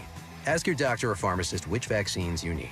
Sponsored by Pfizer. Planning out your holiday pictures? Let's move you to the front because at Soda Weight Loss, you could drop the belly fat and gain your confidence back, just like Ramon. Soda gave me more than a smaller waistline. It gave me back the confidence to wear what I want. No injections, no hunger, just a plan that works. Right now, the most popular offer of the season is back. Join today and your partner joins free. Visit sodaweightloss.com. That's SOTA weightloss.com.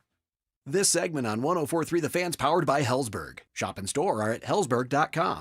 Get ready for every Broncos game with Super Bowl 50 champion Brandon Marshall as he joins the drive every Friday afternoon at 4:45 exclusively on Denver Sports 104.3 The Fan. Thanks to Corwin Toyota Boulder.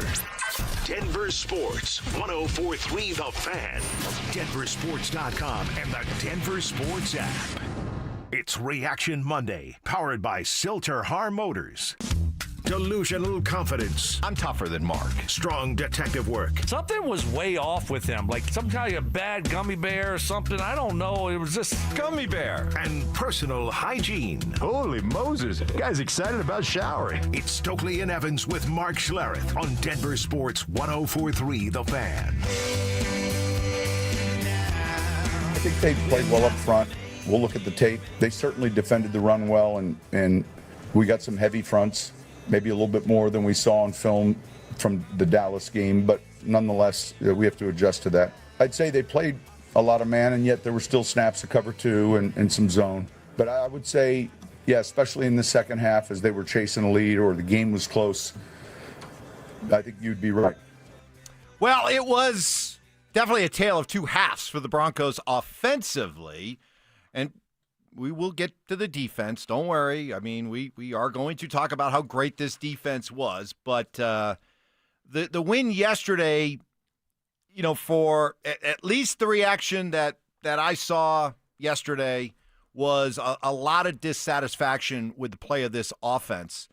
And this despite the fact, Stoke, that, you know, I've completely accepted and come around on the idea that this is the way it's going to be. It's Bo Nix's second year quarterback, that this is an offense that's going to blow hot and cold at times.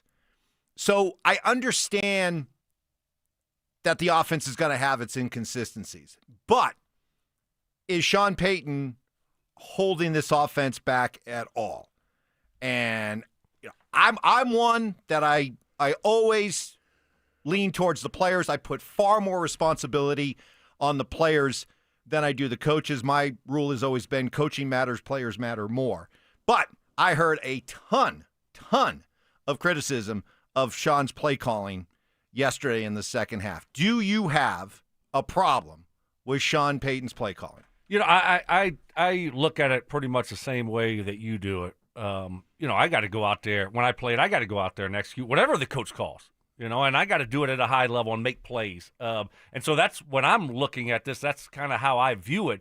I had a problem with the one play there that resulted in the safety. Other than that, I mean, I don't know. No, not really. I mean, you run the ball, you can't gain yards. Is that on Sean? Should he call a different run play? I don't know. Is he the one getting penalties out there? Putting themselves in bad situations? Is he the one not converting third downs? I didn't like throwing the ball when they were backed up at the 3-yard line. I thought that was a bad decision. But other than that, no. I just think that the guys that are out there got to go out and execute the plays that are called better. You can tell what a team thinks of you by the way they play against you and the things they do against you. So just in that soundbite you played, Sean Payton said, hey, man, we got a lot of heavy fronts. What are they saying? They're saying, we fear or we're going to stop you running the football because we don't fear your receivers and we don't fear your quarterback. And he said, hey, they played a lot of man. They played some zone late, but they played a lot of man-to-man, saying, hey, man, we don't think you can get over the top. We don't think that your receivers can beat our DBs. I mean, you always think about what you're going to do. You know, we talk all the time. You guys make fun of it, but everybody talks about it like shell defense. What are they trying to do? Saying, hey, man, we're going to give up 4 yards a carry or 5 yards a carry, but you're not getting over the top of our defense. You're not going to throw one deep over our heads. That's where you get the quote-unquote shell defense. What they're telling you is, man, we're going to stop your running game because we don't fear your passing game. And so I don't know what you would like to do, like what kind of plays. I'd like to know from a fan standpoint, you're mad at Sean Payton. He didn't call a good game. What would you have liked him to call? That's what I'd like to know. I mean, what would you have liked him to call? What in your mind would have been plays that they could execute?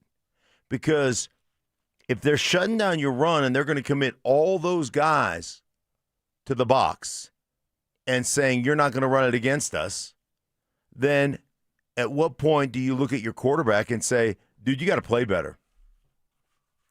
You got to play better. And regardless of what plays you're playing, hey, man, they got all these guys down. We got one-on-ones on the outside. We got access. Our guys got to throw it better. Our guys have to catch it. We have to get open. That they're asking you, beat us this way. And so he calls those plays, and your team can't execute like you guys talked about. Your team can't, your team can't throw it. That's how I look at it. It's not the play calling; it's the execution. But okay, and then, but to your point though, then if they're telling you we dare you, why beat your head against the wall by continuing to run when you know you can't? Like the first drive of the second half, run, 3rd and 4, pass, 3 and out. Second drive, you start your 3, you try to throw it, you get the safety. But then you come back to third drive, pass, run, and on 3rd and 10, you send your fullback up the middle for a 3-yard give-up play. Yeah, because you don't trust one. You're getting penalties. You're getting holding calls. You don't trust your offensive line, and you don't trust your quarterback and your receivers to execute. And your defense is playing well. And your defense is playing lights out. Well, I think, you can still run the ball even against a loaded box. I mean, they don't have 12 guys in the box. So you can still run the ball and be successful doing that, put yourself in manageable situations. You see it at the end of football games all the time. What do you think they got? They got a loaded box because they're trying to stop the run when you're winning. Mm-hmm. So you can still be successful doing it just because the coach says, well, we're running against a loaded box. I mean, I guarantee you Mark's teams always ran against a loaded box there with Terrell Davis. They still had success. The one thing, okay, and I've been harping on it for over a year now, that I could say, hey, we might need to try to do something different in this area, and that is, let's limit the personnel groupings. I look up and shoot, I mean, I forgot Jaleel McLaughlin was on the football team. Right? And appearance yesterday. And all of a sudden you look up in the second half and I'm like, there's Jaleel McLaughlin. Like, well, I thought he was on practice squad. When he came in the game, I was like, yeah, I'm with you. Did he play it all in the first half? But all of a sudden in the second half, he's out there and we're, throwing him a ball and handing him the ball off and it's not going very well. But like, why? We don't need all this specialized personnel groupings. We don't need to get all these people in the game and use them to their strengths. It's not working right now. Do you follow me? Mm-hmm. Like, I don't need to see, Marvin Mims and us throwing the, the orbit motion back to the other way, and then we throw the ball out there. Oh, shoot, illegal man downfield. I mean, it's always something. Or it goes nowhere.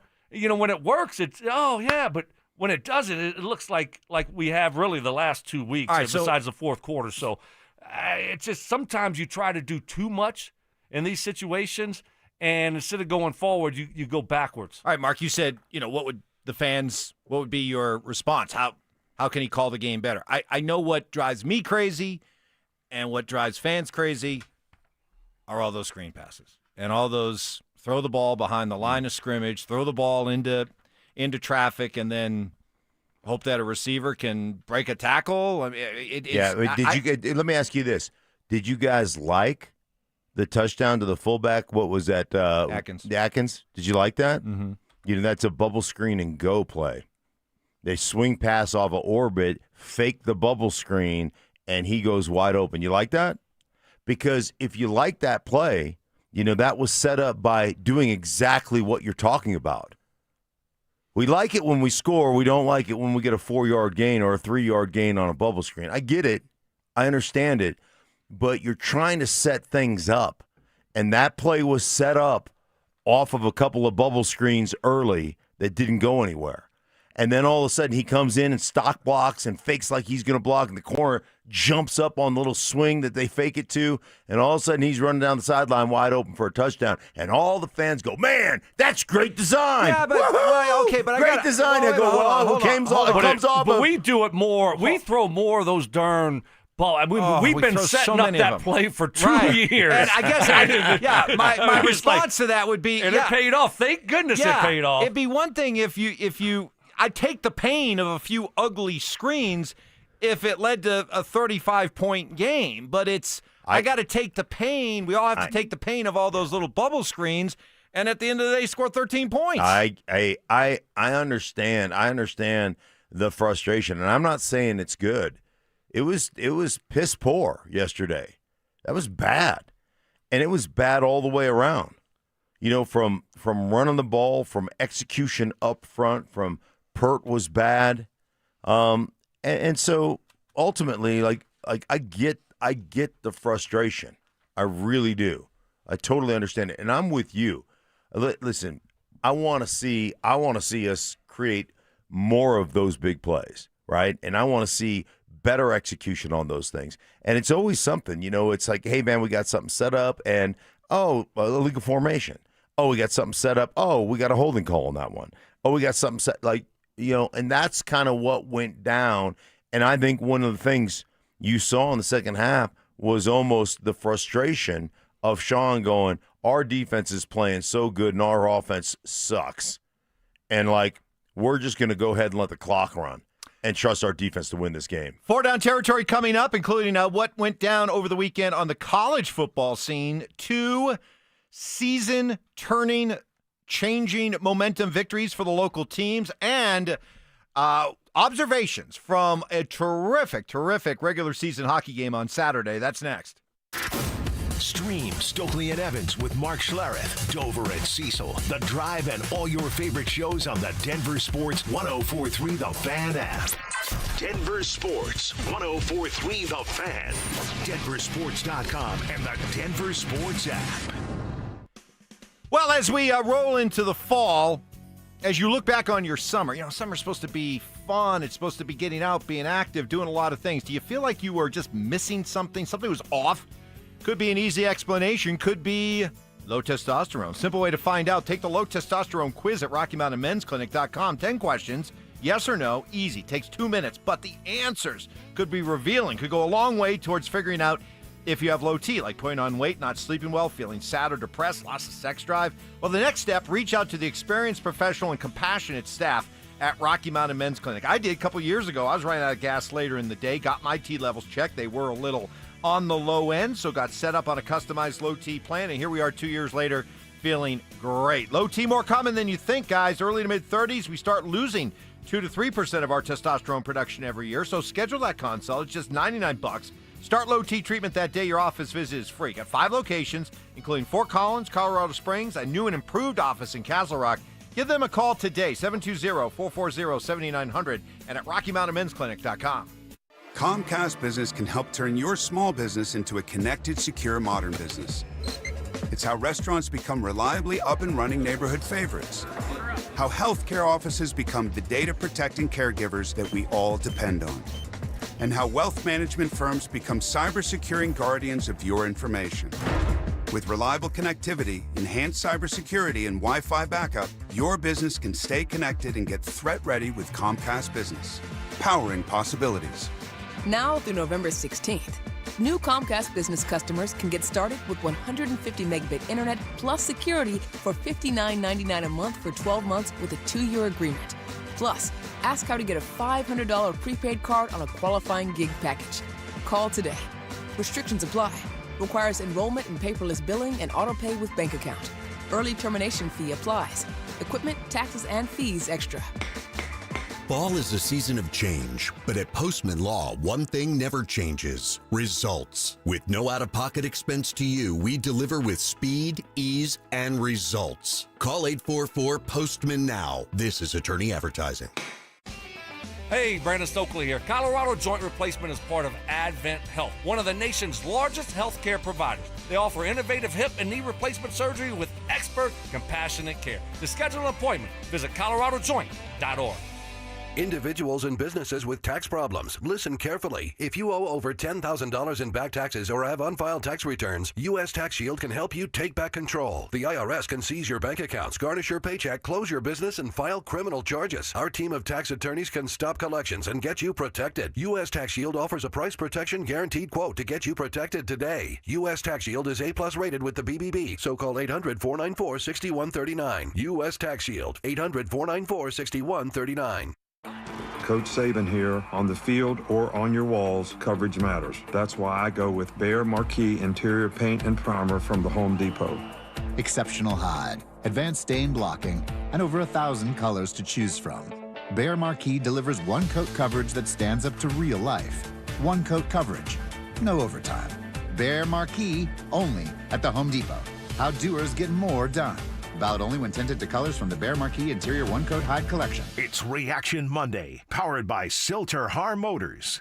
Food critiques. I love chicken. I hate chicken salad. What? If you put chicken salad in front of me, I'd gag. Hard-hitting analysis. I took an Ambien on accident before practice, and that's what he looked like out there. And some constructive criticism. Reminded me of the show that Mike had yesterday. Just a little off, not completely there. You were like, Mike, are you going to take control of this show? Like, how many times did you say that yesterday? It's Stokley and Evans with Mark Schlereth on Denver Sports 104.3 The Fan.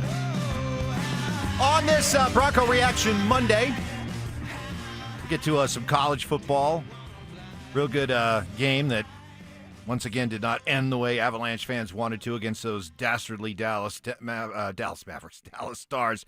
Jared Bednar after the game the other day saying, yeah, I'll be fine if I never had to see Dallas again. I mean, it's getting a little frustrating, but we'll talk about that a little bit later on. Not laughing matter. Great hockey game, though. On the RumbleSlot.com text line, 303-713-1043. Here's a clue, geniuses. It's on Sean. He could throw the ball more. Not bleep behind the line screens. Actually throw the ball. Push it down the field. If they're stopping the run, well, genius, I guess you throw then, huh? By your logic. Yeah, that's on Sean. So's personnel. Guard need to go if it wasn't working. That's awareness on Sean. So tired of you trying to simp for Sean. We're not going to be gaslit. We see the game. Bo isn't calling all those runs and screens. Well, I mean, what do you do when your quarterback is young and is struggling?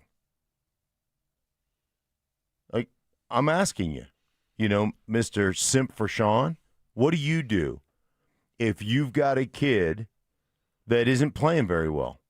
Explain that. What do you mean? Because so if you've got a because the consensus I heard yesterday was this had very little to do with Bo. Okay, is Bo throwing the ball? Would you say over the first 6 games, 4-2, that Bo has been throwing the ball well, or would you say that Bo has been inaccurate, has missed some throws, and obviously when you're missing some throws, you're not seeing the game as well, and your timing is off, and your accuracy is off?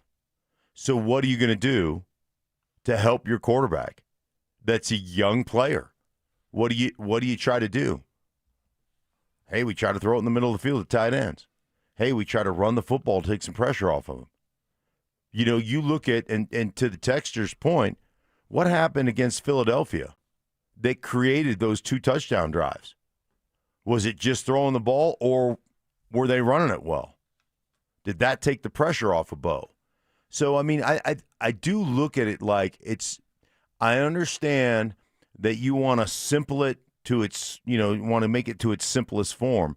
But from an execution standpoint, if your quarterback is not executing well, and the other thing is you drop back, how many times have you dropped back? Every drop back, he has to move in the pocket. I don't know that there was one pocket that wasn't dirty yesterday. So if you're managing the game, Texter, you're the coach and you're managing the game, and your defense is whooping ass and taking names, and you know you can rely on one thing and one thing only in this game, your defense. And your defense can win you this game, which they did.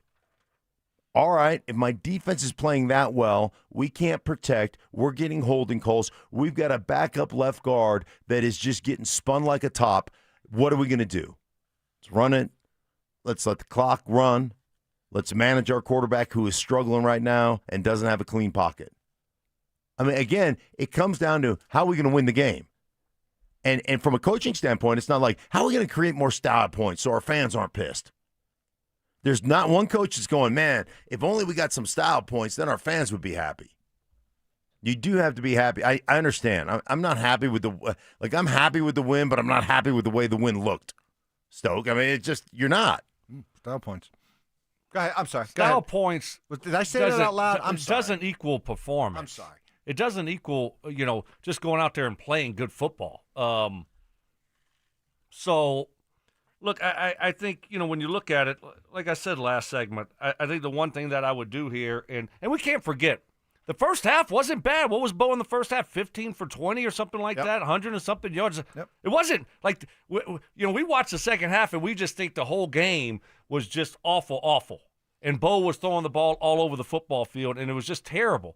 Offensively, they need to play better. They need to be more consistent. Second half was just terrible. It was horrendous. He didn't have a passing yard in the third quarter. But the first half, it wasn't all terrible. There were some good things there. And if you want to help Bo and maybe simplify some things, just, let's limit some of these personnel groupings, some of these things that we're asking some of these guys to do. And maybe that would help. But guess what? Maybe it won't. We'll see if they made a change with Dobbins a couple weeks ago. Instead of rotating him so much with R.J. Harvey, he said, I need to get in the flow of the football game. And so they have left him out there more, and it paid off for him. He is running the ball a little bit better than we saw early in the football season. So, but other than that, it kind of is what it is. Guys just got to go out there and make plays. The other thing I would try to do is maybe get the ball down the football field a little bit more. Take a couple more shots down the field. But again, it's hard to do that when you look up in the second half and you go 3 and out. You go safety, you go 3 and out, you go 3 and out, you go 12 plays, you get a field goal, then you go 3 and out again. So it's hard to say, okay, yeah, let's take a shot here. Well, you got to put some plays together. You got to get some first downs in order to be able to do that. But maybe limit the personnel groupings, which I've been screaming about for over a year now, and then on top of that, try to take some shots down the field. I'd love to take shots down the field. I would. And they've taken their shot. They've taken a bunch of shots. The problem is all the shots they've taken, they miss on. I mean, how many of those shots have we seen that have been open where it's either off the receiver's hands or Bo overthrows it or underthrows it or whatever the case may be? They've had a bunch of shot opportunities that they have not executed on. So, that's another issue. So they've created, their season would look a lot different, hey, if we didn't have a holding call in our own end zone, hey, if we didn't do that, it'd look a lot different. And to Stokes' point, they had some good drives in that first quarter. They did put together a really good-looking touchdown drive. But, how about Sean going for it on that fourth down? Yeah. Does he get credit for that? I was saying again, wow. Okay, I don't know if I would be going for this right now. Defense, obviously you're playing against a bad offense, and your defense was playing pretty good. But they did, and they executed, and that was their only touchdown that they scored, was when they went for it on that fourth down. Mm-hmm. He said about that play, he goes, I felt the need to, we need to get a spark, need to get something going. What did analytics tell him? Did analytics tell him that? No, that was his gut, right? That was his feeling, and it worked out. So, there's obviously things they need to work on and improve offensively, and it starts with him. On the RamosLaw.com text line, okay, this is the general. All I can do is just read what's coming in. Wow, Stank, Stoke, you guys are such Sean apologists. Another one. Guess I'm going to have to wait for other shows later today on The Fan to hear any accountability towards Sean. Wow. Good. Get out of here. Look, like I just said, he's the captain of that ship. He calls the plays. Ultimately, he's responsible for it. So it's got to be better. Wasn't good enough yesterday, but at the same time, I'm still fired up about the win. I don't know. I mean, I'm not looking to be overly negative today. Offensively, he's got to get better. Defense was great. Kicking game stunk. Our left guard needs to improve. And Sean and that offensive staff have got to figure out a way to get the offense more consistent. But the Broncos are 4-2 here, and that's where I'm at. And I'm feeling good today. So nobody's you just switch. You're Switzerland, right? Like you're just who you me you yeah. I'm just reading the text. I know, but you're like there's nobody's coming after you. You said you came on and said, and Stoke and I both agree with you. I put it more because, hey, coaches are important. Putting guys in position, that's important. Mm-hmm. But players have to execute. I firmly believe it's all on the players, okay? I thought the offensive line was garbage. I don't think Bo's been playing that great this year. No. And I would love to be able to look at the all-22 and see if receivers are winning. I'd love to see if receivers are getting open, if there are plays to be made, or there's just nothing happening. I would love to see. Assignment for Stoke. I think he would excel at that. Are the receivers winning? Let me think about Tuesday. it. Yeah. Let me think about it. Think about that. I was just saying, you play receiver. You seem against me giving you any more homework assignments. You want to kind of go on your own, which is fine. If you have your own assignment for yourself, that's fine. Then fine. I was thinking, I'm taking suggestions now, but, I kind of have, I do feel like now that I'm capable of just coming up with my own homework. Okay. But at the same time, I like having suggestions. Yeah. Look, you know what I come away with today? What? People don't like Sean Payton. Like, if you're going to be brash, which he's been, and you're going to be out there, and you're going to say things like, I've been around 7 teams I thought could win the Super Bowl, and this is one of them. We're going to be a problem. And you say things like that, and then your team doesn't perform, people are mad at you. Yes. And it's really interesting because there were a lot of people and a lot of Rusties out there that thought, oh, gosh, we're never going to overcome the cap situation. They should just keep Russ. And Sean yelled at Russ, and I don't like Sean. There's a lot of Broncos country. Maybe it's a minority, but it's a very vocal minority that really don't like Sean Payton. Well, but it's not just not liking Sean, because I think you're right about that. But you can't come out and say these things and be very, very confident / brash / arrogant about what you think your team and your quarterback is capable of, and then go out and play like that. Correct. And not expect some kind of backlash. And, people get on me about Evans. We let the whole style points thing go. Well, I'm sorry. When your coach puts that out there, you can't help but then establish a new standard for what you expect the offense and your quarterback to look like. And if Sean had never said a word, if Sean was just milquetoast, boring, my God, I mean, you make Bill Belichick look interesting in a post-game press conference. If he was all of that, I don't think you'd hear half the criticism you hear towards Sean. So in many respects, I can't give Sean a pass. He put it out there. And when you put it out there and you don't back it up, people are going to get pissed. Yeah. There is and I will say this, and not trying to make the listeners feel better, but I will say this: there is that aspect of, as a coach, you say, "Man, we are not executing I'm not calling the plays. They're not working, da-da-da-da-da, all that stuff. How are we going to win this game? How are we getting out of here with a victory? And I think what you saw that is, I don't want to call it waving the white flag, but to a point you waved the white flag in the second half. Like, nothing's working. Our defense is awesome. Let's lean into our defense, and let's win the game that way.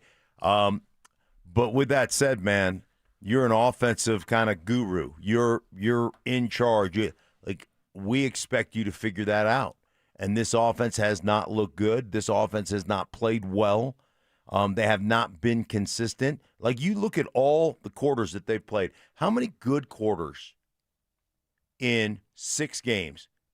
They played one decent quarter in Philadelphia. They played – that first quarter was a decent quarter in London. I mean, you could look throughout the – Played a real good half against Cincinnati. Yeah. Yeah, exactly. But you could look at it and say, hey, man, do they have oh, gosh, now I got to do math. Okay. No, don't do it. 6 times 4 is 24. Yes. Right? Do they have 12 good quarters? No. They probably have put together 8 what you would call efficient good quarters in 24. And that's coaching. You got to be better. I know you got to execute. But, hey, man, if you're not executing, then we got to simple it down and find things you can do well. Yeah, I mean, I certainly it's on everybody, and coach is responsible for it. So he's got to figure out how to get more from this offense, and got to be able to adjust. And certainly, sometimes play calling takes a life of its own in the game. What is happening? I have to adjust to how the game is playing out, and so you become a little bit probably more conservative yesterday, and not try to screw it up when the offense isn't doing anything. And on top of it, your defense is playing the way that they were playing. And you try to find different ways to win football games. But offensively, yes, it needs to be much better. Let's get to 4 down territory. It's time for 4 down territory, where Stokley and Evans with Mark Schlereth react to the latest action both on and off the gridiron. Kicking things off with first down. Well, that was, we heard from Sean how he felt about that second half offensively. How about you, Bo Nix? How did you feel? Yeah, we just didn't have those same plays. We weren't in a very good rhythm at all. And first half, we were going quick, getting the ball to different players, spreading the ball around, getting them in certain defenses where we get softer coverage. And then, obviously there in the second half felt kind of like the opposite. A lot of run-heavy looks, a lot of loaded boxes, and then just complete lack of rhythm. But thank goodness Evan got open on his man-to-man, and then it started to switch. And that drive, we were able to do just enough, getting in a little bit of a rhythm and spread the ball around enough to go down and get points. But just kind of felt like a tale of 2 different halves with what we were doing. So the ball was coming out, getting spread around the first half, but not the second half. Why not? You heard him. Run heavy looks, and they just didn't execute.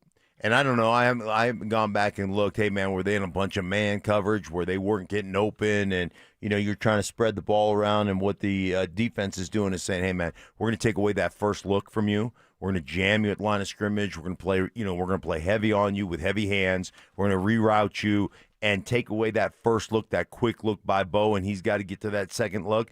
And they're not – if we can make him get to the second look, if we can make him get to the second receiver in his progression, and at that point we're going to dirty up the pocket, I like our chances.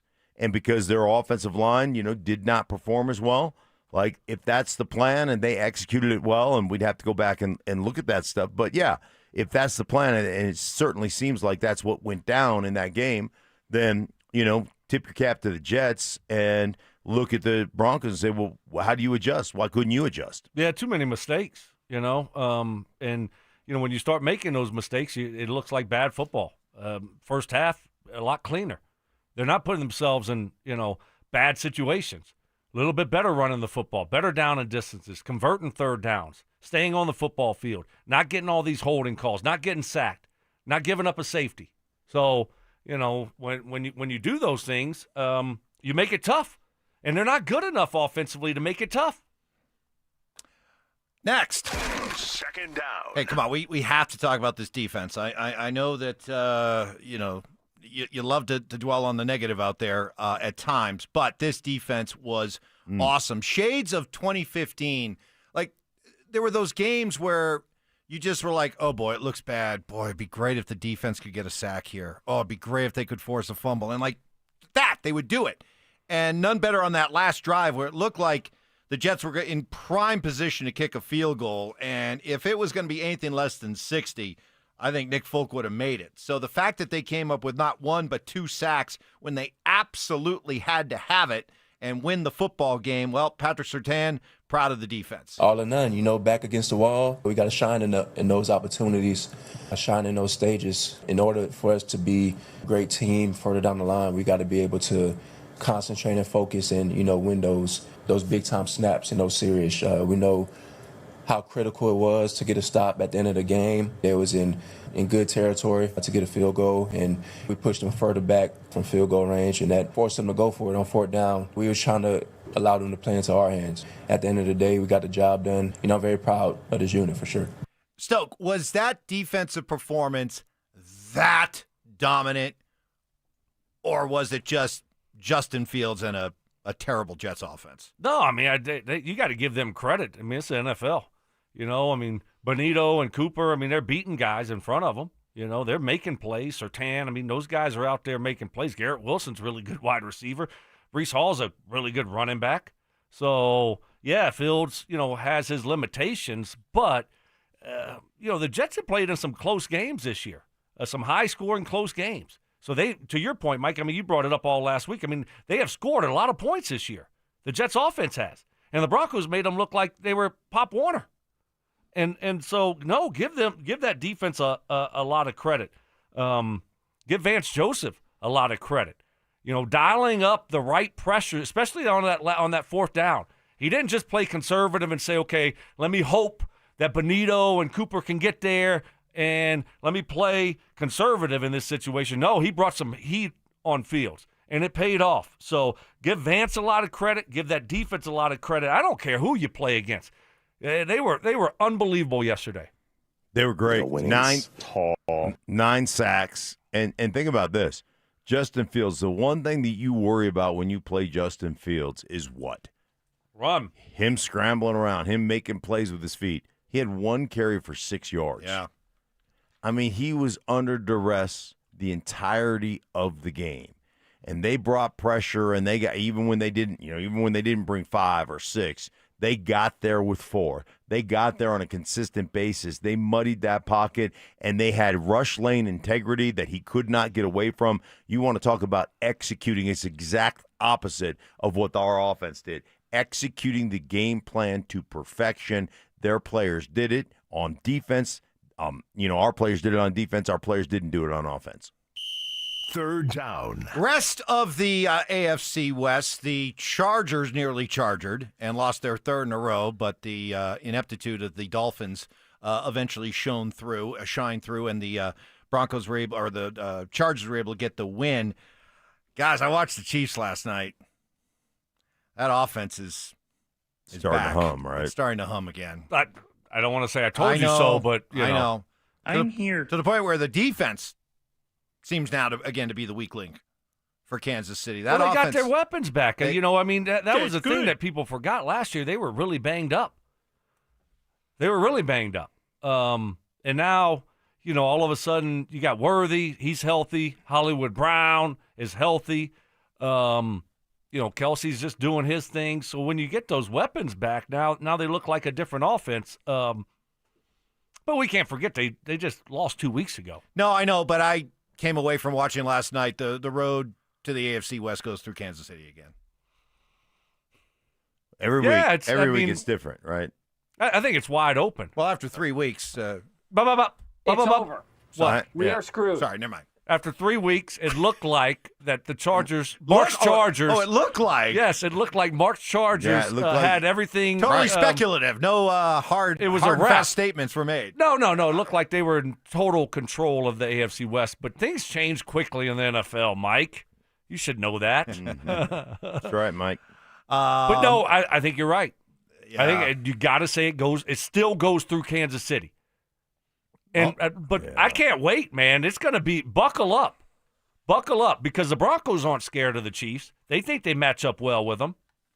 Well, we got a lot of football between now and then, but if all goes according to form, the Broncos at the worst should be what, 5, 6, 7, 8 and 2 or 7 and 3. Let's just stop projecting, right? Well, I mean, that's what I do. I project. That was. I know. I'm sorry. The Broncos should be 8 and 2. I'm surrounded by football guys. Going to just focus on 8 and today. 2. Let's just get better today. That's a all win. It's about. That's a win. That's a win. That's a win. Oh, there's a loss. Yeah, that's a win. That's a win. That's a win. Can't be a fan and actually, I don't know, look ahead a little bit. But nope. Blinders. Got to keep the blinders on. Coming up next, we'll reset the table from a busy sports weekend. More Broncos reaction Monday. 2 big college football wins for the locals. And a really good hockey playoff game, but maybe a big takeaway that explains the difference between the Dallas Stars and the Colorado Avalanche. That's next. Follow us on YouTube, Instagram, and TikTok at Denver Sports 1043 to stay up to date on all your local teams. Denver Sports 1043. The Fan. Well, we get to follow some really good teams here in Colorado. I would love to introduce you to another great team. This is a juggernaut. This is a dynasty. It's the team at Advanced Hair Restoration. Dr. Tanya Pauls and her all-star team can help you regain your lost hair and everything that comes with it. That includes confidence, energy, ambition, along with a desire to be more active and healthy. Advanced Hair Restoration is home to their simple one-day hair loss solution that's guaranteed to regrow your own natural hair. You choose how much and where, and Advanced Hair does the rest. You want to ring an endorsement? How about this? 20 years ago, I had this very same procedure done with the legend herself, Dr. Tanya Pauls. Took my rapidly receding hairline and stopped it dead in its tracks. 2 decades later, still growing. You want proof? Check out the live video of our show on the station website or our social media clips. You'll see for yourself. So whether it's a receding hairline, thinning hair, that expanding bald spot, see what Advanced Hair can do for you. For a limited time, get a free consultation, 250 free hair grafts, $250 off. Call 720-459-HAIR and at advancedhair.com. That's advancedhair.com. At 303 Law 4040, we know getting into an accident stinks, and so does getting worked over by the insurance company or even your slick-talking made-for-TV lawyer. So if we can help, just give us a call. 303 Law 4040. Save that number in your phone. You never know when you're going to need it. That's 303 Law 4040. Football is here, and Fitness Gallery's fall football sale is your playbook for a winning home gym. Save up to 50% off on select premium equipment. Visit any of our 7 stores from Denver to Fort Collins and score big before the sale ends. You could save thousands of dollars on the products your business uses the most with the Home Depot's new Pro Extra Preferred Pricing. Registering is free and easy. Just have your tax ID or business or contractor's license ready. But don't wait. The current preferred pricing benefit will end on November 15th. Visit your local Pro Desk to register now and unlock the deepest savings on the products you choose. Confidence is knowing you're ready to handle whatever comes your way. That's what it feels like to take on your workday with Cintas. They make sure your AEDs are up to date, your fire extinguishers are tested and inspected, your floor mats are cleaned and delivered, and your workwear looks good, feels good, and is freshly laundered with a Cintas Apparel Plus program. So are you ready to take on today? Visit Cintas.com and get ready for the workday. Makita knows that pros never settle, and neither do we. With Makita, you get tools that perform at the highest level on every job without compromise. Makita is for the most detailed pros, expertly engineered to deliver precision, job after job. When your work calls for the best, call on Makita. Makita, built to be the best. Available at the Home Depot. I dared Archwell Health to keep track of my vitals and my grandkids' names. I dared Archwell Health to simplify my prescriptions, so Max and I have more time to play. Good boy. And I dared Archwell Health to be closer than my neighborhood coffee shop. Our members dared us to do more as a primary care provider for adults age 60 and up. So we made it our mission. Visit archwellhealth.com and become a member today. Archwell Health. We dare to care. This is Jeff for Rocky Mountain Men's Clinic, where we've successfully treated thousands of men for low testosterone and helped them feel like their old selves again. Please take a moment and listen to how we help Greg. Hi, my name is Greg. I've been a patient of Rocky Mountain Men's Clinic for over 10 years. I noticed that I was really tired. I was lethargic. I didn't sleep really well, and I was overweight. My waist was 4 inches over what it should have been. It was really difficult for me to lose the body shape I didn't like. And of course, my marriage, yes. No man in their 40s wants to have low libido in their marriage. I'm really thankful for this therapy because it just makes me feel the man I want to be, active, at home, everywhere. If you're feeling like I was, call the Rocky Mountain Men's Clinic today and get checked. You have nothing to lose and everything to gain. Thanks, Greg. It's true. Low T therapy will likely change your life. Your initial appointment is only $99 and includes blood work and a medical consult. Call 720-440-7900 or go to RockyMountainMen'sClinic.com. Stay up to date on the Broncos with our 9 News Broncos insider Mike Kliss, presented by Fitness Gallery. Hear the latest from every practice and every game every single week during football season. Denver Sports 104.3. The Fan. KKFN and KKFN HD1 Longmont, Denver. You're listening to Denver Sports 104.3. The Fan. It's Reaction Monday, powered by Silter Har Motors. Denver Sports 104.3 The Fan presents Stokley and Evans with Mark Schlereth.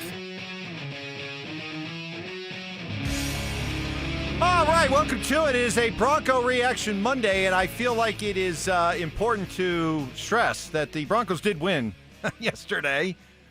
Judging by the reaction maybe you saw on social media yesterday, certainly what I'm seeing on our RamosLaw.com text line and our YouTube channel, where we invite you to be able to watch the show, is that a lot of Bronco fans, not saying all of Broncos country, I'm not even saying the majority of Broncos country, but at the least there's a very vocal minority out there that is not happy with the way that this team played. Special teams, offensively, that those parts of the football team Stoke were so bad and so poorly coached that it kind of takes some of the thrill out of this victory, as great as the defense played. And your not message for me. to them would be what? Not for me. Good win. Good win. Is it perfect? No, it wasn't perfect. Would we all liked it to have been 30 to 11, 30 to 10? Yeah, sure. But sometimes it just doesn't work out that way. You're not on top of your game. And offensively, it needs to be better. You look at through 6 games, it hasn't been good enough. But a season in the NFL can change so quickly.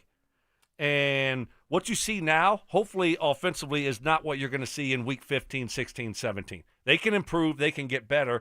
But I try to look at the positives here. And I look at the defense and how great they were. And we've seen a defense carry a football team a long way. I've been a part of a team that's done that before. So I'm fired up about the win. I'm fired up about the Broncos being 4-2 right now. I feel much better about where the Broncos are at this year than I did last year. Okay? And, of course, offense needs to get better. But they're 4-2. Hold on, Stick, real quick. Because this is – you played on a Ravens team that had an all-time defense. You certainly witnessed what the Broncos of 2015 did defensively. Are you seeing signs that this defense can do and have the impact that those defenses? Absolutely. Well, what did those defense have? They could get after the quarterback. And what else did they have? They had guys that could cover. That's what this defense has. Obviously, they can get after the quarterback. 9 sacks yesterday. Defensive player of the year is, our cornerback. So they can cover, and they can hit the quarterback. So, I see similarities there. I just want to give some perspective, okay? We all know who won a world championship last year, right? The Eagles. They won the world championship. I just want to give you quick some perspective. Won their first game against the Packers 34-29, pretty close game, right? Lost to Atlanta 21-22. Then they beat New Orleans 15-12. Then they lost to Tampa 16-33. They won against Cleveland 20-16. They won against Jacksonville 28-23. They won against the Commanders 26-18. They won against, let me see here, the Carolina Panthers 22-16. These are bad teams. They barely beat, right? They lost to the Commanders 33-36. They beat the Giants 20-13. Like, they had a bunch of, close games, and they didn't play well, and they didn't dominate, and they didn't get style points against the Browns, against the Carolina Panthers, against a bunch of really bad teams. They lost to Atlanta. They were a bad team. They didn't get style points against the Saints. They were a bad team. 15-12, they won that game. So I get, we don't remember that because, we remember them hanging 40 on the Chiefs in the Super Bowl. It's recency bias. That's what you remember. But they eked out a bunch of ugly wins last year. So and I'm not saying the Broncos are going to the Super Bowl. I'm saying that this is how the NFL actually operates, Stoke. You have to win some ugly ones along the way. Well, look at the Chiefs last year. Also, the team they played in the Super Bowl. I mean, how many one-score games did they win last year? And everyone's saying, well, their offense, this and that, they're not the same. Chiefs, next thing you know, they're playing in the Super Bowl. And so, I get it. We're reacting to one game here, the game that we saw yesterday, and it didn't look good enough offensively. But, hopefully it looks different down the road. Still won that football game. So here's a thought that came to my mind, and we talked about it. I brought it up this offseason. And you're looking at, okay, well, what could the offense do differently? What could they possibly do to try to get it going and look better and be more consistent? You can't change all the players. You got who you got. Does Sean take a step back from play calling? He's certainly done it before. But have we gotten to that stage? I mean, you brought it up, Mike. You heard him after the game. It sounded like we lost 40-0. He sounded like bummed out. And it was almost like he was trying to he would talk about the offense. He'd talk about the things that didn't go well. He'd talk about the mistakes, and then it'd be like, thank goodness for the defense. Thank goodness we had the defense to bail us out. I mean, you could tell, like, had they won that game 30-28, still a 2-point win. Mm-hmm. Sean Payton would have sounded completely different after that victory than he did after a 2-point 13-11 win where his defense won it for him. If they win that game 30-28, they have club dub. Right? Well, I would hope that they had some club dub yesterday. Do we not know? Why should the defense be? Did they have club dub? I heard you guys coming in. They did. Did they do club dub? We talked about. I don't know. Zach, I didn't see. I don't know. Can you bring all that stuff over the pond? I don't know. Was our plane big enough to get the music and the smoke machine? But I saw Zach on Twitter right after the game said, I don't know if the smoke machine and club dub is the right thing to do after that performance. Why not? Well, I mean, what you can celebrate it. You got to celebrate that defensive performance, right? So the defense isn't allowed to celebrate. Yeah, I like Vance Joseph and the defense is not allowed to celebrate. I like Stokley's take. You keep the offense and special teams out with the media. You let them know that you guys didn't perform today. There's some punishment involved, and you let the defense celebrate for a while, and then you come in and the defensive guys, they get like lobster and steak and stuff, and you get peanut butter and jelly. I think you get punished. I think the reaction to this win, music turns off. Yeah, this smoke machine goes away, and the defensive guys just look Evans at you side eyes. Yeah, right. Side eye you. Right, and then everyone just be quiet. Right. And you let those guys in with the media members. Here comes the offense. Shh. Quit having fun. Defense isn't allowed to celebrate? Come on now. I mean, but I think the reaction to this win perfectly explains football fans in 2025. It's about offense. And if you win that game 30-28, everybody's upbeat. Yeah, you'll hear the obligatory, oh, boy, defense needs to tighten some things up. defense needs to be a little bit better, but it's just, look at this offense. How about Bo? Look at our quarterback, and look at, Evan Ingram is really starting to connect with Bo. He is the Joker. Oh, and these receivers, right? That's the world we live in as NFL fans and media. It's an offensive-generated world. And so when you win a football game in which your defense was historically great, the things that this defense did yesterday, I don't know, what would be the offensive equivalent of what that defense did yesterday? 9 sacks, negative 10 yards total passing, 82 yards of total offense. What would be the equivalent of that? That would be every time you had the ball, you put together a drive that scored.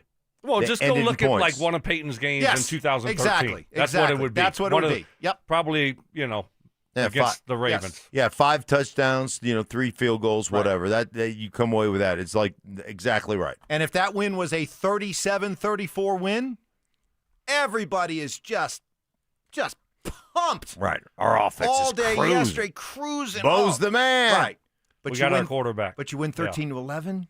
Yeah. Doesn't matter how great the defense looked. People are just, and I'm not really mad at anybody. I think that's just the way we're conditioned to look at football. Mm-hmm. And I think it perfectly explains the reaction that we've had since that game ended yesterday. 13-11 is like, hey man, the hot water doesn't work.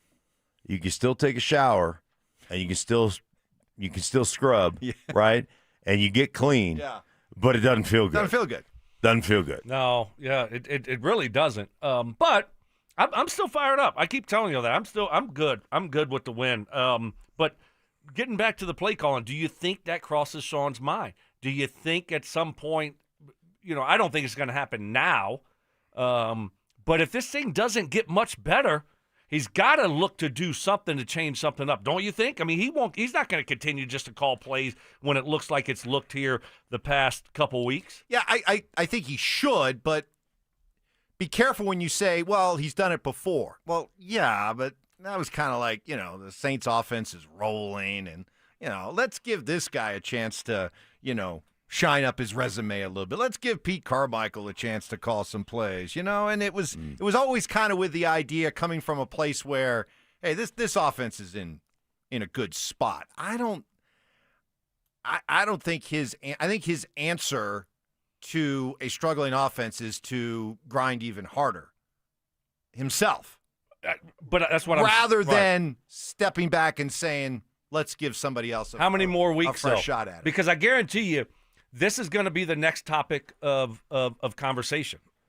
If this thing doesn't get better in a week or two, this is what people will be talking about, right?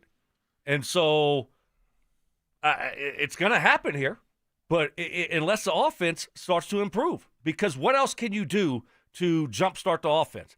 I suggested earlier that let's limit the personnel groupings. Try it, right? Let guys try to get in the flow of the game. Let's go 2 tights and just go down the field, have a couple possessions like that. Let's go, or 3 wide, whatever the case may be, and see if that will help get that continuity and consistency back into the offense. But if that doesn't work, what else are you going to do? You're just going to say, well, I'm going to continue to call the plays and we're going to continue to stink offensively? I don't think he's going to do that. So the conversation is going to be, all right, well, is Sean going to stop calling plays?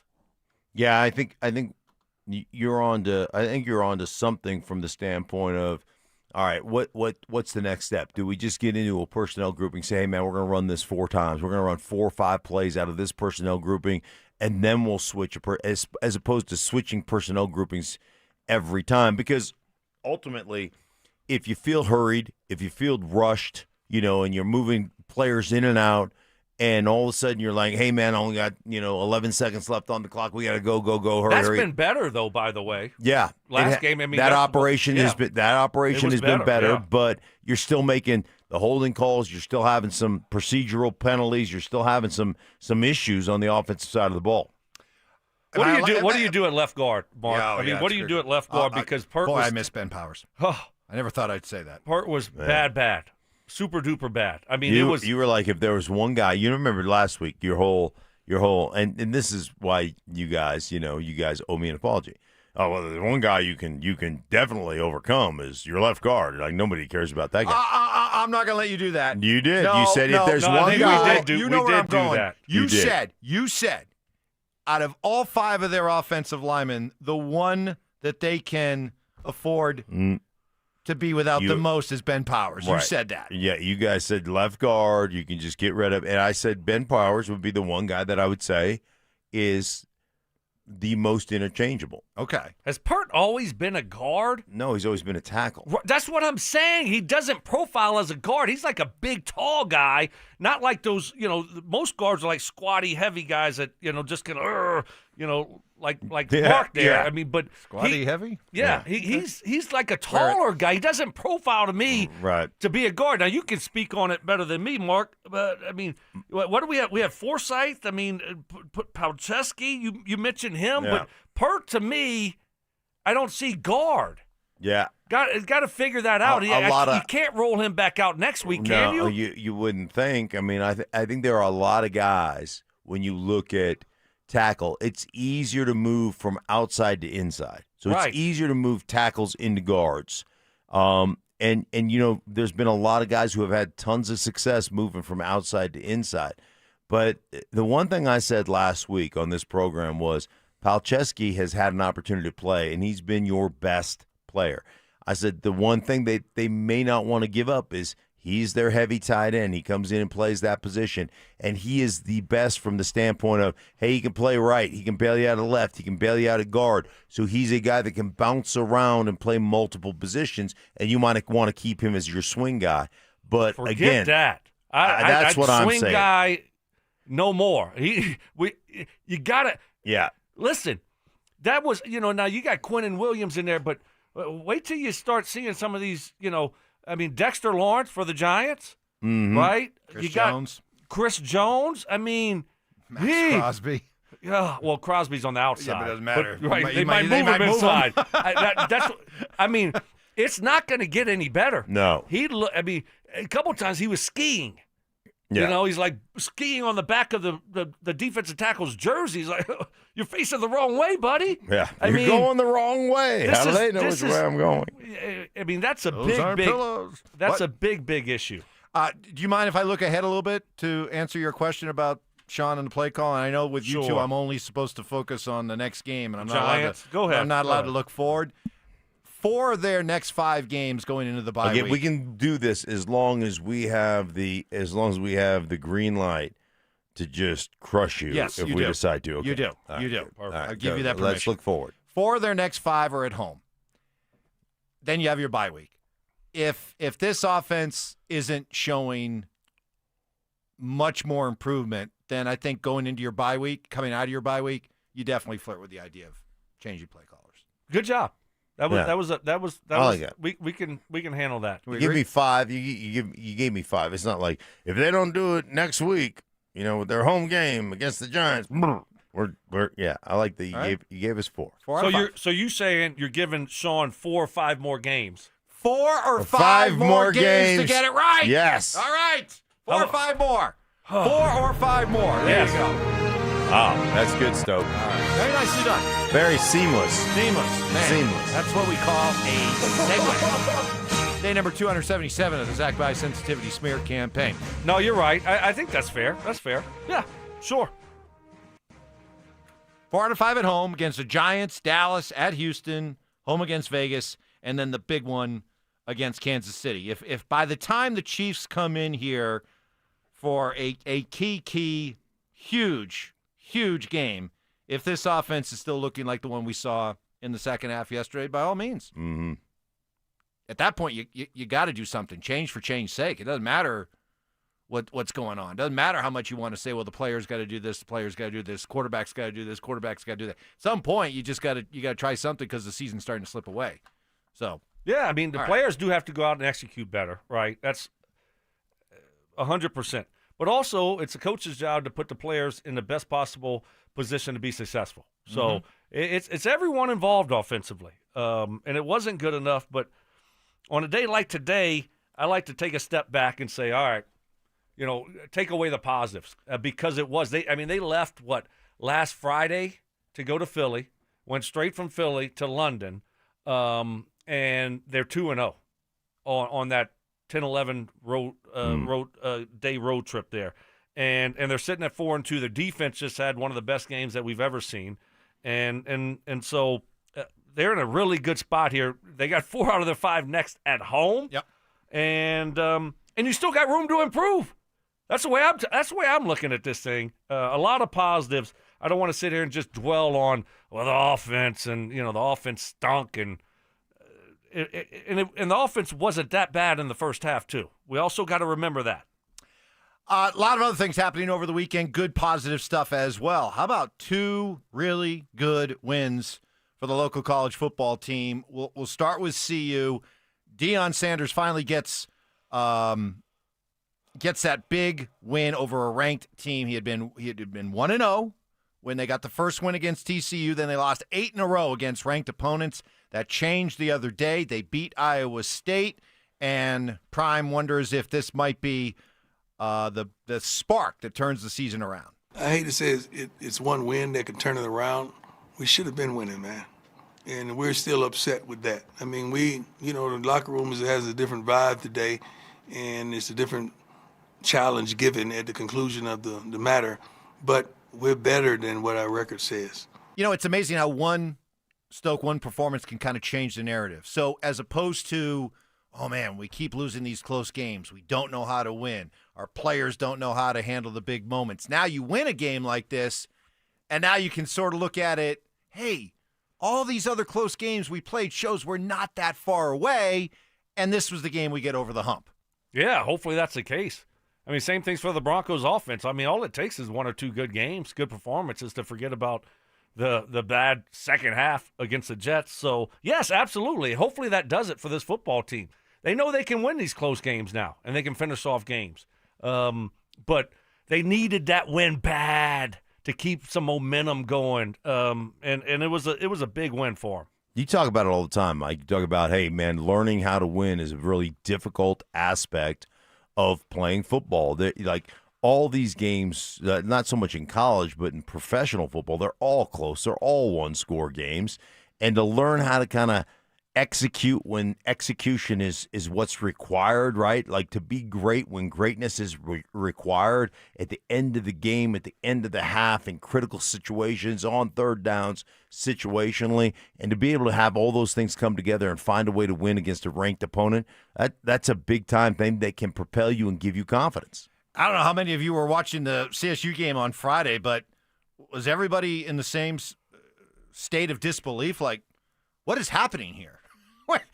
How do you go from being maybe one of the top 10 worst programs in all of Division I to putting on a performance like that? I was texting with my son who was at the game, and I'm like, where was this all year? He goes, we're all stunned. I mean, the crowd was almost like stunned at what they were watching. But, hey, maybe all the talk about Jay Norvell and him being in trouble, this is the kind of win maybe that turns their season around. We'll see, but CSU right now with that win, they're 1-1 in conference play. And this is the Mountain West, right? I mean, we know this isn't some juggernaut conference, so who knows? You could still take this win and get something going there as well. So we shall see. They get Hawaii this week. CU is off this week. The Avalanche played on Saturday night. Great hockey game. I mean, with all the college football going on and all that, I was watching that. That was a terrific regular season game. And I'll be honest, when they went to overtime, as soon as the game ended, I was kind of like, all right, I'm kind of checked out now, because it was a really good hockey game that didn't decide a winner. Yeah, then you got to go about what you do in the regular season. You got to go to the gimmick stuff, the 3-on-3 and the shootout to determine a winner.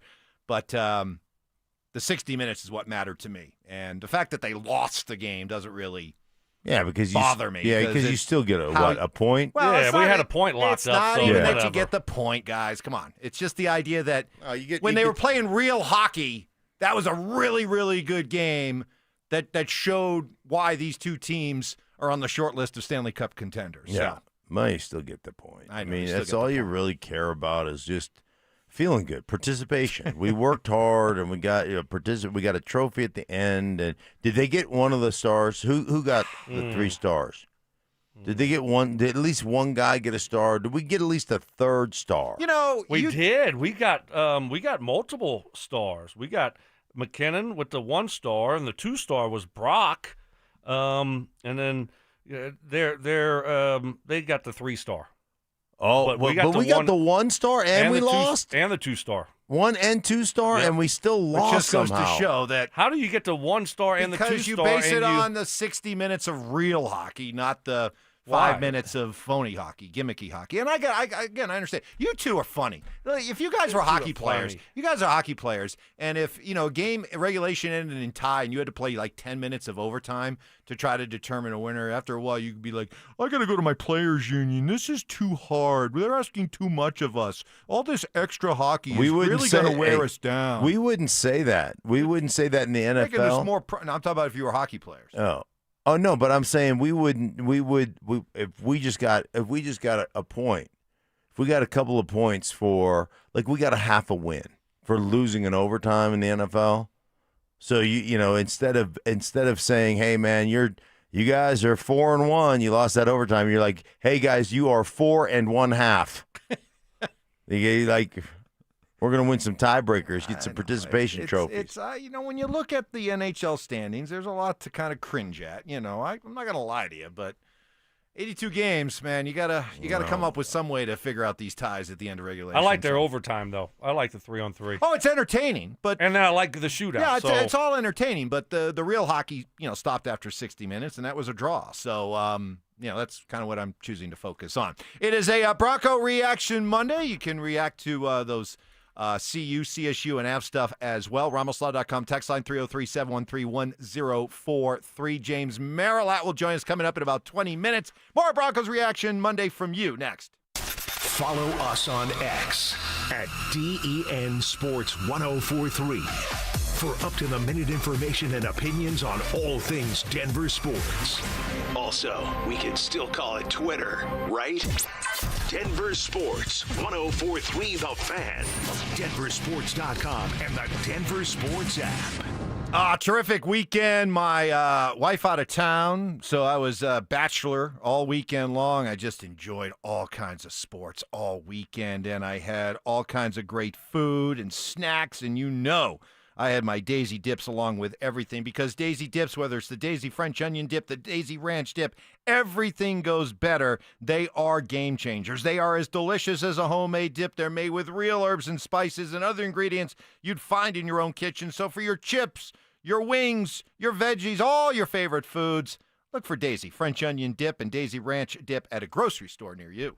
Samantha Flanagan here for Flanagan Law. Think a fender bender can't cause serious injuries? Think again. Many significant injuries don't show symptoms immediately. I've seen it. Protect your rights. Look for the Shamrock. Go with Flanagan Law. Online at flanagan.law.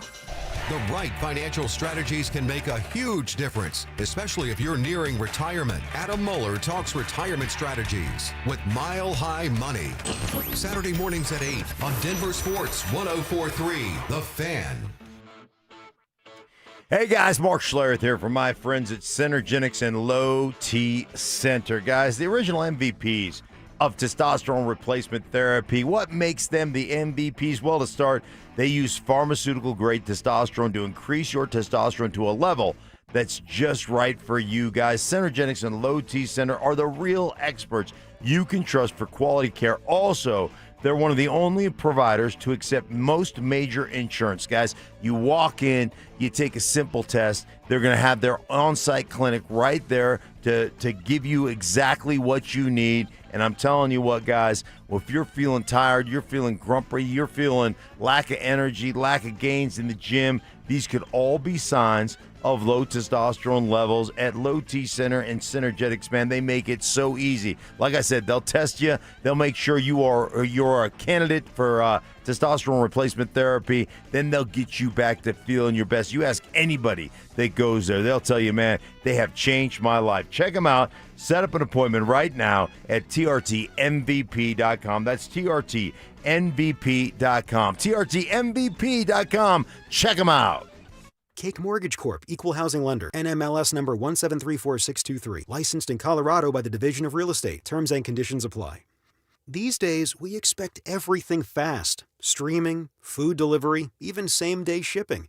So why should using the equity in your home to get cash be any different? At Cake Mortgage, we get fast. We just got a client approved for $300,000 in under 24 hours with our Cake Fast Cash program. If you're struggling with high-interest debt, roll it into one low monthly payment and save hundreds or more each month. The best part? You'll keep your current mortgage rate and only pay for what you use. Cake Mortgage. Your fresh-baked fast cash loan is ready to enjoy. So don't wait. Call 1-800-EAT-CAKE. That's 1-800-EAT-CAKE. Again, that's 1-800-EAT-CAKE or visit cakehome.com. To learn more now. Planning out your holiday pictures? Let's move you to the front because it's Soda Weight Loss. You could drop the belly fat and gain your confidence back, just like Ramon. I used to dread those pictures. I'd position myself behind someone taller or make sure I was holding a plate so nobody focused on my belly. But that was before soda. Soda gave me more than a smaller waistline. It gave me back the confidence to wear what I want. And they make it simple. No injections, no hunger, just a plan that worked. Soda Weight Loss is built for busy people like you. I lost 82 pounds in just 16 weeks. No hunger, no drugs, just steady, real-life progress with the nutritionist who helps you every step of the way. That's why Soda has nearly 9,000 Google reviews. And right now, the most popular offer of the season is back. Join today, and your partner joins free. Visit sodaweightloss.com. That's SOTA weightloss.com. Soda is, say it with me, state of the art. It's Reaction Monday, powered by Silter-Har Motors. Conspiracy theories. Well, in this case, AI got it wrong. Yeah. So, hey, maybe Skynet's not taking over anytime soon. Firm beliefs. I'm very easily swayed. If you keep talking, I might be at 70 here in about 30 seconds. And a few sucker punches. It was the complete motivator for me, the failure thing. Mark, when does that stop? Not letting your teammates down after you finish playing? Because it seems like it. You let us down a lot. Oh, man. It's Stokley and Evans with Mark Schlereth on Denver Sports 104.3 The Fan. All right. It's a Bronco Reaction Monday, but also reaction to everything else we saw over the weekend. We'll open up the text lines to you. 303-713-1043. Guys, be honest. CU did not win that game. The refs did. Yeah, did you see that pass interference or holding call that wasn't, well, it was originally called and it wasn't a penalty, and in the meantime they got a big pass, a big interception off of it? I mean, yeah, they may have got away with one, but. And what do we always say? It never comes down to one play. Exactly. Okay. No. CU played well. If you're an Iowa State fan, sure, you can complain about it, but, hey. I'm sure there was a few flags that went Iowa State's way. Exactly. These things even out in the long run. You did not win or lose a game strictly because of that call. Evans, why can't you bring yourself to just say that the Avalanche outplayed the Stars? It was a great game, but the Avs were also way better. That was the best thing about it. Well, it was 4-4 going into overtime. You talk about me wanting participation ribbons. You want the Avs to get a participation ribbon? Well, they got one. They got a point. Well, you know what I'm saying. Because territorially, they were the better team. Who cares? I mean, if at the end of the day you're not ahead on the scoreboard, who cares if you quote unquote outplayed them? Who's between the pipes? See that I'm glad you was bring it that wedgie? Up. It was wedgie, but here is the biggest difference right now between the Avalanche and Stars. Right now, Dallas has a goalie that can steal a game or steal a series for them. They have a goalie who, even if they're getting outplayed, to the texter's point, their goalie finds a way to keep them in the game. We do not know yet, mainly because, our goaltending situation changed so much in the last year. We don't know yet if our goalies can do that.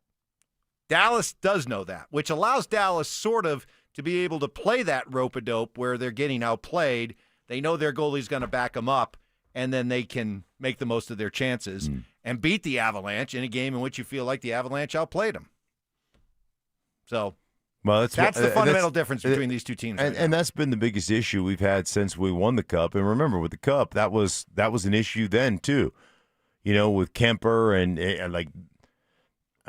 there was concern, and we were just so good that we were able to overcome some questions between the pipes. But again, the last couple of years, that has been it. Like, if you want a reason why the Avalanche have been bounced in the second round or bounced in the first round, they just have not been able to have a goaltender that can steal them a win or steal them a series. Here's one for both of you. Stoke, you go first. Guys, why is Sean Payton's offense so unimaginative and ineffective? Well, I don't know if it's unimaginative. It's okay. That's a tough one. That's a tough one. Nothing wrong with a little bit of a da-da-da at the end. Just try to speed through it. Nothing wrong with that. Nothing wrong with that. I mean, I saw some, and I've seen things out there you watch and say, wow, okay, that was a cool play. I like that play. When it doesn't work and it's not executed well, then it looks like that. And also on top of it, you tell me the elite level playmakers we have offensively. Like elite level, we really don't, and so that makes it difficult. Now, as a play caller, though, you got to figure it out. You got to find a way to put these guys in a position to be successful. We watched the Chiefs last year. Would you say that Andy Reid's like very creative offensively? How'd they look last year when all their guys were hurt and they didn't have these guys out there making all these plays? It didn't look the same. Now, last night you watching like, wow, that looked really creative. He was imagining a lot during the week, figuring things out. So, yeah, and we're coming off a game where, the Broncos scored 13 points. That was it. And their offense looked terrible in the second half. So it needs to be more consistent. But I wouldn't say, it's not creative. Because I do see a lot of that stuff with this offense. I mean, sometimes I think it's too creative. I think that to be creative, like people act like you can just trick NFL defenses. To be creative, you have to execute. Like most of your big time, if you don't have a guy that just says, man, that dude is faster than everybody else or more gifted than everybody, if you don't have Justin Jefferson or Jamar Chase, then you have to set plays up to create explosive plays in the passing game. You got to get them on a double move. You got to, and it comes off the running game, and you got to run the ball well, and you get a defensive back to bite to have his eyes peeked in the backfield and all those kind of things. And then all of a sudden you get behind that guy, and then you have to have the protection to get the ball to the guy, and your quarterback's got to make a good throw. And then all of a sudden we're creative. So it's hard to be creative when you're not executing as a group. And so, I know the easiest thing in the world to do for fans is to point to the coach and say, wow, our coach really sucks. He's not being creative. He's not putting players in positions to make plays. He's not, and ultimately players have got to execute. I get it. I understand that it's easy to point it at Sean, or understand that it's easy to point it at the offensive personnel. But ultimately, those guys got to go out and make plays. Can I ask both you guys a question? Because Sean Payton in New Orleans was the architect of an offense that was highly, highly prolific. They showed the stat a couple weeks ago that he's the all-time leading head coach / play caller for points per game, 27 points per game. I mean, do you think he's lost whatever made him a great play caller in New Orleans? Do you think Stokey's forgotten? Or no. Has the game changed so much since he was in New Orleans 7-8 years ago that he's failed to adjust? No, that's crazy. That's just crazy talk. Look. So what's the difference? So did you see last year we had a rookie quarterback? Mm-hmm. How did it look last year for Bo? Pretty good. Did we give any credit to Sean for a rookie quarterback playing at the level that Bo played at? I just think that sometimes this thing takes time, and again, there needs to be an upgrade on some talent around Bo offensively. I don't see Michael Thomas out there, and I don't know, Reggie Bush in the backfield and Jeremy Shockey running down the middle of the field right now. So sometimes it just takes a little time, and we are still developing a young quarterback along the way. But, again, it was one terrible half of football offensively, second half. But we can't forget what has happened around here the last year and a half, and overall it's been pretty dang good. But we're going to react to what we saw yesterday and what we saw most recently, and it was a bad brand of offensive football. Did he have Drew Brees all those years? Yes. Yeah. Makes a difference, right? So you're saying the players matter. Do you have Alvin Kamara? Players matter? Yeah. You have tight ends and Shockey and who's the other big tall guy who used to be a basketball player? Jimmy Graham. Jimmy Yes. Graham. Jimmy Graham. Did he have those? Did he have five? Like he had two offensive tackles that were phenomenal. He always built the inside out. He had Pro Bowl players across the line of scrimmage. You have those things? Yeah. Coming up next, I think part of the reason why you're hearing a lot of frustration about Sean is because of a way another young quarterback is playing, being guided and coached by he who shall not be named. That's next. Stream Stokley and Evans with Mark Schlereth, Dover and Cecil, The Drive, and all your favorite shows on the Denver Sports 104.3 The Fan app. Denver Sports 104.3 The Fan, DenverSports.com, and the Denver Sports app. Oh, man, it just is. It's fall, right? It's beautiful out there. It's getting cooler. It's awesome. Nothing better than a Colorado fall. But what follows a Colorado fall is a Colorado winter, and it gets colder. And you want to be able to rely on good hot water. Now's a great time to schedule a water heater maintenance checkup with Copperhead Plumbing. They are the water heater specialists. Get a reliable checkup for your water heater. If you're in the market for a new one, tankless or conventional, they'll help you get into the right one for your home size, water usage, and cost. Own a home or business long enough, you'll experience all kinds of plumbing issues. Copperhead Plumbing can help all of them with a fleet of licensed technicians who all must pass thorough background checks and continue their education with monthly training. Locally owned and operated since 2007, commercial or residential, committed to quality work done right the first time. Call 303-552-3491 and at CopperheadPlumbingInc.com. They plumb different. They plumb custom. Peyton Manning here. Throughout my football career, staying healthy was a big priority, but bumps, bruises, and injuries were part of the game. And for me, it's not just the clinical excellence and expertise that sets a medical team apart. It's also the compassion, kindness, and empathy they show. At Common Spirit Health, healing is quality care and human kindness. And my friends at Common Spirit are teaming up with their partners to spread human kindness and create healthy communities. Common Spirit Health. Hello, human kindness. Hey guys, your boy Stink here from my friends at Gravina's Window Center of Littleton. Mike just talked about it being fall. Winter's around the corner, guys. Cool nights are here.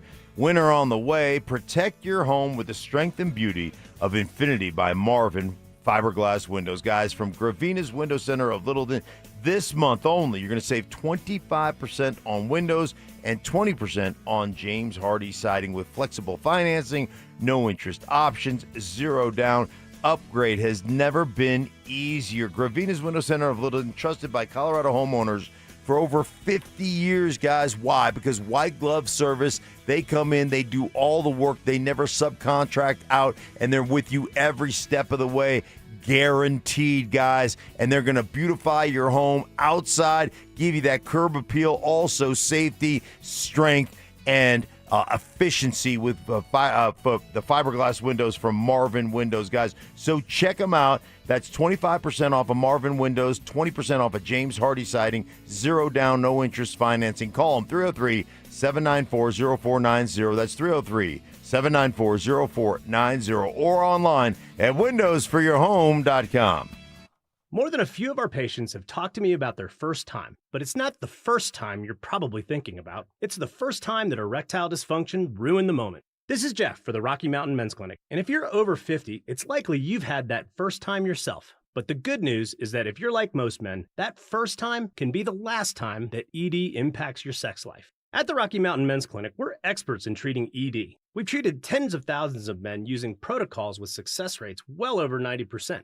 And those treatments have, in most cases, made sex great again for both them and their partners. You could even find that you're performing like you haven't in years. So if ED has been affecting your intimacy, it's time to make the last time that happens the last time that happens. For just $99, you'll receive blood work, a medical consult, and if medically advised, a test dose. And if that test dose doesn't work in the office, your visit is free. Call 720-440-7900 or go to RockyMountainMen'sClinic.com. We have 5 offices across the Front Range to serve you. Do you want the lowest rate for life? Get our 4.75 5-year fixed. APR is 5.89. Did you say 4.75% fixed for 5 years? Yes. Yeah, I want that, but what if rates fall? Our lowest rate for life program takes over. If rates fall even as little as 0.5%, we can redo your loan with no lender fees and no appraisal fee and no limits to the number of times used. Only at U.S. Mortgages. Call 303-LOW-RATE or online at usmloan.com. All loans subject to approval and change. See website for complete details. License number 392126. Looking to sell your used Rolex watch? We buy and sell pre-owned Rolex watches. All styles, from old to new. Hi, I'm Scott Matthew with Matthew's Fine Watches and Jewelry. Bring in your Rolex watch and we will buy it on the spot. No shipping your watch off to the internet site and waiting to get a check. Bring your used Rolex into Matthews. We have been servicing Colorado since 1951. Located in the Highlands Ranch Town Center. Matthews, we buy, sell, and service Rolex watches. Matthews Fine Watches and Jewelry. Located in the Highlands Ranch Town Center or online at MatthewsFineWatches.com. Heads up, pros. Now's your chance to unlock deeper savings. The Home Depot's new Pro Extra Preferred pricing can help you save thousands on the products your business uses the most. But the current benefit ends November 15th. Don't miss out. Registration for the new program is free and easy. Just bring your tax ID or business or contractor's license to the Pro Desk. Register now to lock in the best wholesale prices before it's too late. Joel Klatt, the nation's leading voice in college football, joins Stokley and Evans with Mark Schlereth every Wednesday morning. Presented by Groove Toyota. Here we go. Tune in at 8:10 for exclusive insight, bold analysis, and maybe just a hint of shenanigans. Denver Sports 104.3. The Fan. It's Reaction Monday, powered by Silter-Har Motors. Candy shaming. I don't know how anybody can eat that. Black licorice? Ugh. Ugh. Ugh. Gross. Fact checking. I think we have another candidate for the Mike Evans big board of BS. No way. In the spirit of giving. Mike is getting an almost new but slightly used snowblower. Oh, is that his compensation, Mark? No, that's just out of the goodness of my heart, Stoke. It's Stokley and Evans with Mark Schlereth on Denver Sports 104.3 The Fan. Well, somebody told me. All right, on this Bronco Reaction Monday, we roll on, and I get the way that this is me speaking for Broncos country again, but it's not just speaking for all Broncos country. I'm speaking for every fan out there. When things aren't going well, you're going to blame the coach because it's much better to blame the coach than to think that maybe the player or the players aren't doing their job, aren't good enough. But maybe some more reasons why Broncos country frustrated right now with Sean Payton and this offense and what they're seeing from Bo is what they're seeing from another second-year quarterback, Drake May, who all of a sudden just seems to be taking off. And look who his offensive coordinator is in year one. It's Josh McDaniels, he who shall not be named. You just did a Patriots game a couple of weeks ago, and, I mean, you got – the Broncos are 7th in the league in rushing. Patriots are 26th. I mean, you talk about the level of talent, Stoke. Okay, yeah, maybe the Broncos could use some more playmakers, but Drake May's getting it done with the likes of Demario Douglas and Kayshon Boutte. Okay? So, I guess the ways that some fans are looking at it is like, well, wait a minute. Their second-year quarterback seems to be figuring it out. Why isn't our second-year quarterback? Yeah, I mean, you want to see improvement from last year. Certainly. I mean, Bo had a great year last year. Now, we're only 6 games into this thing also, and he's had a couple throws that he would like to have back. So it hasn't looked, maybe as sharp as we thought it might look going into year 2 for Bo and the offense. I'm not panicking by any means. Good for Drake May. Let Drake May do whatever he wants to do. His career, his trajectory is going to look different than Bo's. But is Josh McDaniels doing a better job with Drake May? I don't know. I haven't. With, I watched a little bit of the game yesterday. Mark, you did a game. Drake May's playing well, right? So good for him. I mean, and Bo and this offense need to play better. But I'm not going to sit here. I don't want to compare their careers. A year and 6 games in. Drake Bueller. Go ahead. All right, Drake May's playing really good football. And, I think they've got a great balance. You mentioned they're not running the ball as effectively. They put the ball on the ground a bunch of times from their running back position. So that's been an issue with Stevenson and those guys. But I will tell you this, you mentioned Booty, you mentioned Douglas. Diggs has been really good coming back from that ACL. But the biggest thing about the Patriots is they get you in situations where they run their 2 tight ends out there. And their 2 tight ends in Hooper and Hunter Hunter Henry are really, really good, and they have the versatility to block you up, but they have the versatility to make you go heavy and be effective in the passing game. And then when they do that, they get a lot of one-on-one opportunities. And say what you want about Stephon Diggs, and there's been a lot of things said about him, but I'm telling you what, that dude is not coverable. Even coming off 10 months removed from an ACL, he's uncoverable. And then ultimately, Drake May is playing really good football. And the one thing that he was struggling with was his pocket presence, taking sacks. He's cleaned that up as well. So he's playing great. The Voldemort, Hurricane Josh, say what you want about him as a head coach. He's a really good coordinator, and he always has been a really good coordinator. And they're playing good. Guys, when we looked ahead to this season, what was kind of, Stoke, I'll ask you first. What was kind of like when we said this would be a good season for Bo statistically? Remember we said yards, touchdowns, interceptions. I just kind of refresh. I'm not trying to set you up for anything. I'm not trying to be snarky here. I mean, what'd you kind of have? You think I remember what I said? Yeah, well, months ago? What do you think? I have no idea. What do you think you would have I said? think we came away with like 3,800 yards passing and 26 TDs and maybe, 10, 11 interception, that kind of thing. Okay. Do you know right now what Bo is on track to do statistically? Tell me. Right now. 65% completion, 3,600 yards, 26 touchdowns, 11 picks. Would you have signed up for that back in August? Sure. Yeah. I think a lot of this is because we just saw a terrible half of football. We forget about last year. We look at the overall stats last year, and they were really good, but he had a slow start last year. And things weren't looking perfect last year, and he always bounced back, and so I'm not. That's what I'm sitting here. I'm not overreacting to a bad half of football, and 3 bad quarters against the Eagles because in the fourth quarter they were great. So it's they won the football game. There's a lot of positives to take away from that. Offensively, they do need to get better. They need to find a way to get better. But when you're 4-2 after 6 games and 4 out of your next 5 at home, you're in a pretty good spot. So Broncos country and fans, you're in a good position to be, a little bit critical when you're winning. Yeah, it just looked bad. Just looked bad. And you said something earlier in the show, and you're 100% right. We are an offensive-driven football society. Yeah. Not just here. Right. Everywhere. Across the board in the NFL. And your defense can play maybe one of the great games that we've ever watched in recent history. Mm-hmm. I mean, that's a dominant performance. Dominant performance. Right.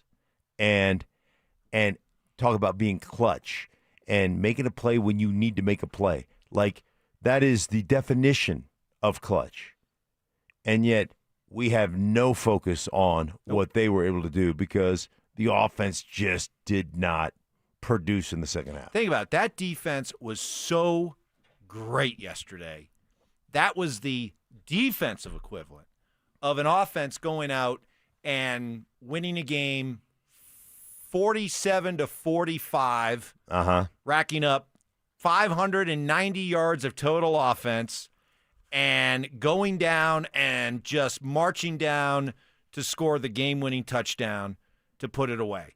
That was what that's the defense. That's what the defense did yesterday. And because of the society that we live in today, we have people saying that the Broncos shouldn't have been allowed to celebrate that win yesterday, that this is a cause for alarm, that this was not aesthetically pleasing, it lacks style points, all of that. I could make Bronco fans right now lose a gasket if I came out this morning and said, what a brilliant game plan by Sean Payton. I want to pound his ass. He knew the only way they were going to lose that game is if they had a pick six or they turned the ball over again. And so he just said, offense, this game ain't on you. Our defense is so good, we're just going to let them win this game because right now you guys aren't executing. We got a backup guard in and blah, blah, blah. Brilliant. Like, brilliant strategy. He can't be that guy. That's right. By the way, it is kind of funny, isn't it, that on a day in which the defense was so great, is anybody texting in, anybody going to great lengths to say, my goodness, what an amazing game plan by Vance Joseph. He pushed every button correct. Nope, not one mention. Not one mention. We've had hundreds of texts today. Not one mention of what a great job Vance Joseph did. Hey, when it goes well, it's on the players. When it doesn't go well, it's the coach's fault. Hey, I get it. All right, much more as we roll into our fourth hour. Bronco Reaction Monday continues next. Follow us on YouTube, Instagram, and TikTok at Denver Sports 1043 to stay up to date on all your local teams. Denver Sports 1043. The Fan. Hey guys, your boy Stink here for my friends at O'Mara Ford. Guys, pick your truck, pick your payment during the model year-end clearance at O'Mara Ford and GMC. Guys, you can choose from over 1,000 new and pre-owned vehicles. Get low monthly lease payments like a 2025 Sierra for Sierra 1500 for only $479 a month, or how about a 2025 Canyon for $459 a month. O'Mara's low prices, above market trade-in values, and just announced 0% APR. It's going to save you thousands of bucks, guys, and they'll beat any deal, any GMC deal by $1,000, and they'll prove it, guys. You can buy with confidence with O'Mara's Advantage. Get 2 years of free maintenance, guys. O'Mara accepts I-10s, and credit approvals are reaching 98%. These are all real offers, guys. They're not fake. You can check out the stock numbers, SZ167052 and SU104091. Ask about it when you see them on 104th and I-25 at OmaraGMC.com. Check them both out. That's O'Mara Ford and OmaraGMC.com for complete details. You've got your whole life ahead of you. So choose a Medicare plan you can count on.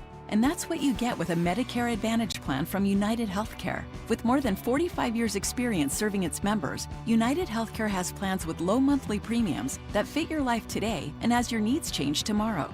The Medicare annual enrollment period ends December 7th, so go to uhc.com/Medicare today.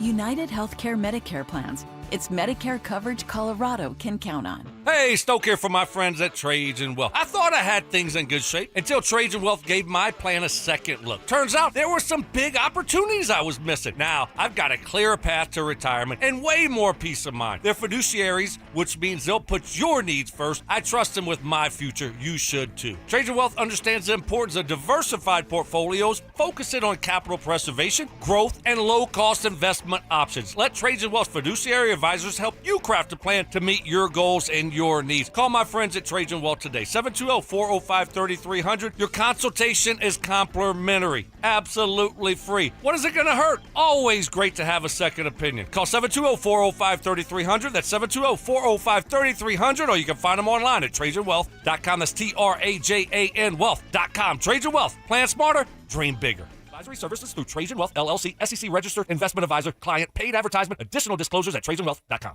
How can you free your team from time-consuming office tasks? Amazon Business. Smart business buying tools enable buyers to find and purchase items fast so they can focus on strategy and growth. Free up your teams and focus on your future. Learn more at AmazonBusiness.com. Remember when they used to ask, what do you want to be when you grow up? At Bank of America, we ask every day, what would you like the power to do? When you work here, you help build businesses, inspire communities, and forge legacies. And now we've raised our U.S. minimum wage to $25 an hour. So the opportunity to do more also comes with competitive pay. Learn more at bankofamerica.com/25. Bank of America, proud to be an equal opportunity employer. You still got it, but your immune system weakens as you age, making it harder to fight flu, pneumococcal pneumonia, RSV, and COVID-19. Ask your doctor or pharmacist which vaccines you need. Sponsored by Pfizer. This is the story of the one. As a maintenance supervisor at a manufacturing facility, he knows keeping the line up and running is a top priority. That's why he chooses Grainger. Because when a drive belt gets damaged, Grainger makes it easy to find the exact specs for the replacement product he needs. And next day delivery helps ensure he'll have everything in place and running like clockwork. Call 1-800-GRAINGER, click Grainger.com, or just stop by. Grainger, for the ones who get it done. Keeping your engines healthy means protecting them in season and out. Experts trust Stable to do that. And third-party testing confirms it. Stable is the industry leader in preventing fuel-related issues, no matter if you use it in your car, boat, or outdoor power equipment. In season or out, at every fill-up or when you store, start with Stable. Hey guys, you feel your energy slipping away, losing what makes you you? It could be low testosterone. Take action now. Synergetics and Low T Center can help reclaim your energy with a quick and simple free T-test. Visit a local Synergetics Low T Center and receive pharmaceutical-grade testosterone never compounded like other clinics. Experienced providers increase your testosterone to the level that's right for you. Treatment is covered by most major insurance and affordable self-pay options are available. Book your free T-test at trtmvp.com. That's trtmvp.com. Don't let dirt, dust, and debris be the #1 cause of breakdowns. Fix It 24/7 gives you a complete top-to-bottom fall furnace tune-up for $39. Book now at fixmyhome.com. KKFN and KKFN HD1 Longmont, Denver. You're listening to Denver Sports 104.3 The Fan. It's Reaction Monday, powered by Silter-Har Motors. Denver Sports 104.3 The Fan presents Stokley and Evans with Mark Schlereth. All right, they're coming now on the RamosLaw.com text line. Yeah, what a great game plan by Vance Joseph. What great schemes and play calls by Vance Joseph. Yeah. You know, it's the psychology of the sports fan, sports media. I get it. When things are really, really good, it's Nick Bonito, it's Jonathan Cooper, it's Zach Allen, it's PS2, it's the players, and you never hear a peep about the coach, Vance Joseph. But the moment something goes wrong and doesn't look good, Stoke, it's Miami. Fire Vance Joseph. This is 70 points. What are we doing? Right. I was on that wagon. Yeah. And then when the offense struggles, it's, Sean's play calling. Sean's personnel.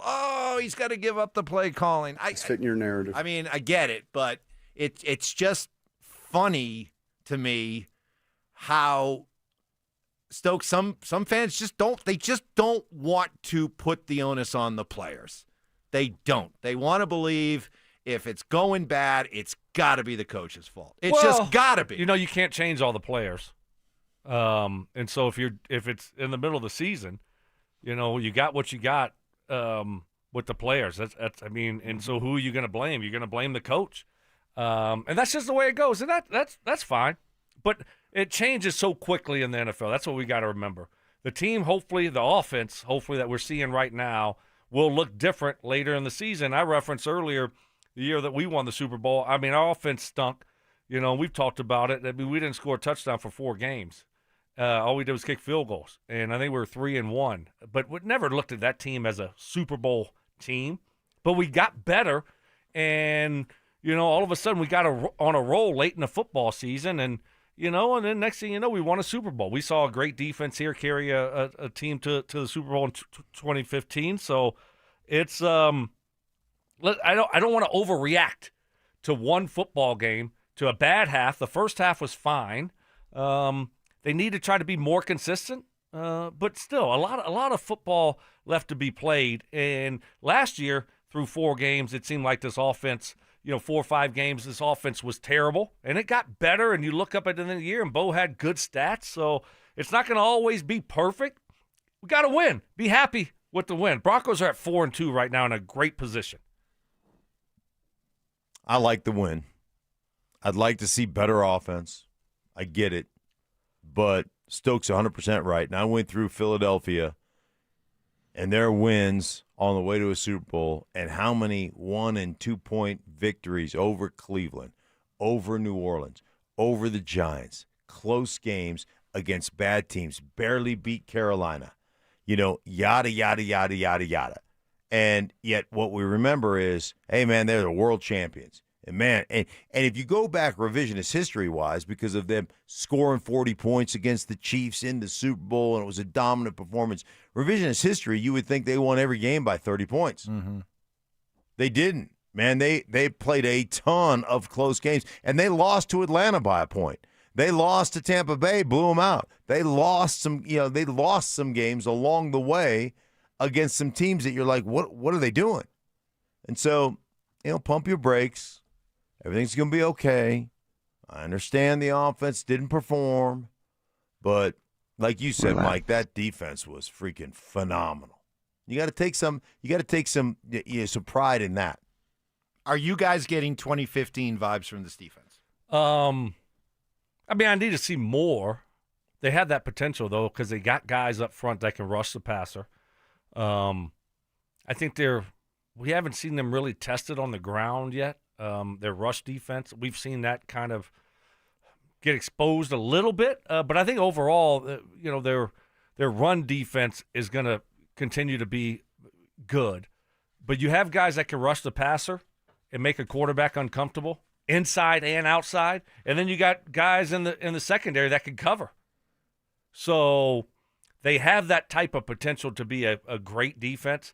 I don't want to compare them to one of the best ever, in that 2015 defense.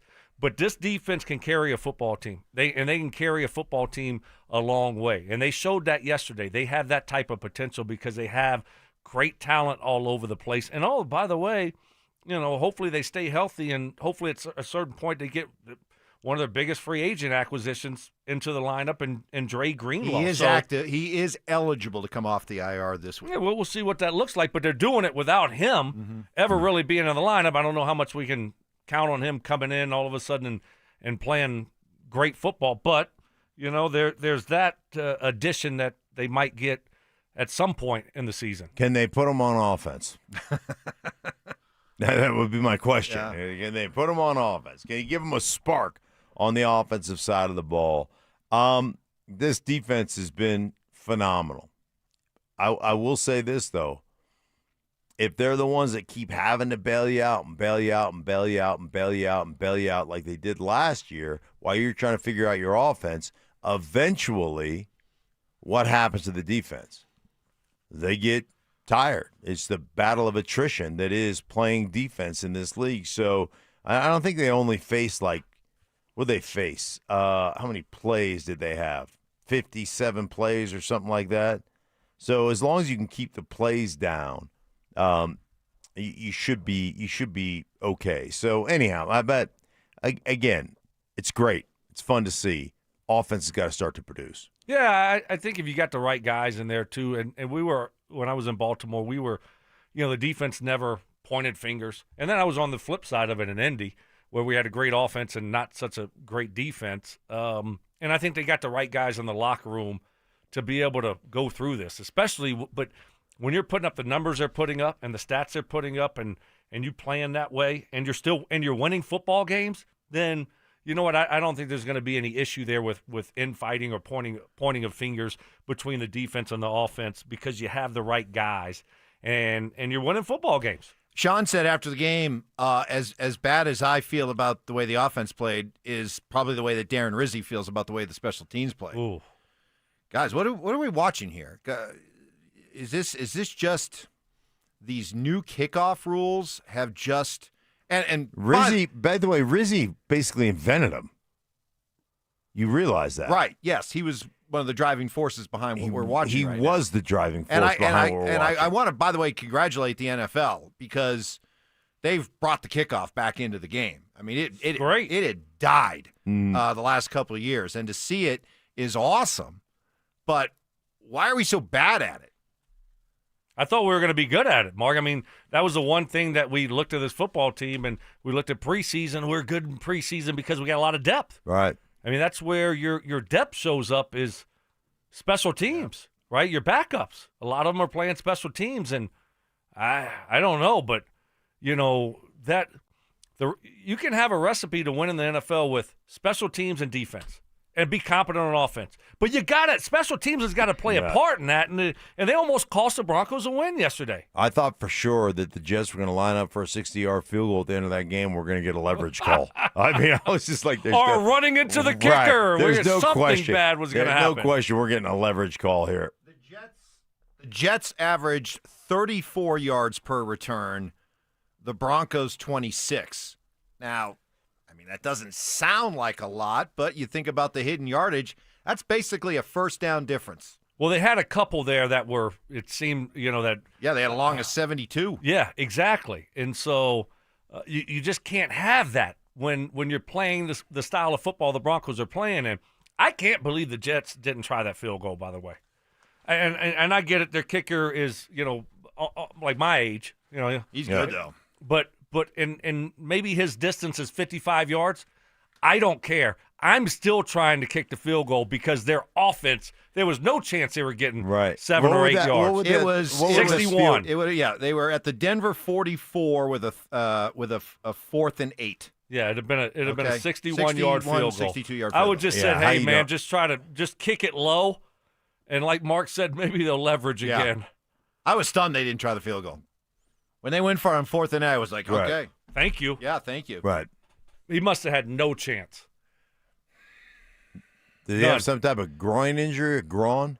No groin. No groin injury. No groin. No groin injury. Yeah, and let's also, the Broncos have also been bailed out by some very questionable opposing coaching. And that's the NFL, though. I mean, take advantage of at the end bad of the first coaching half and bad teams. Yeah. Well, okay. We will. We were on the other side of that.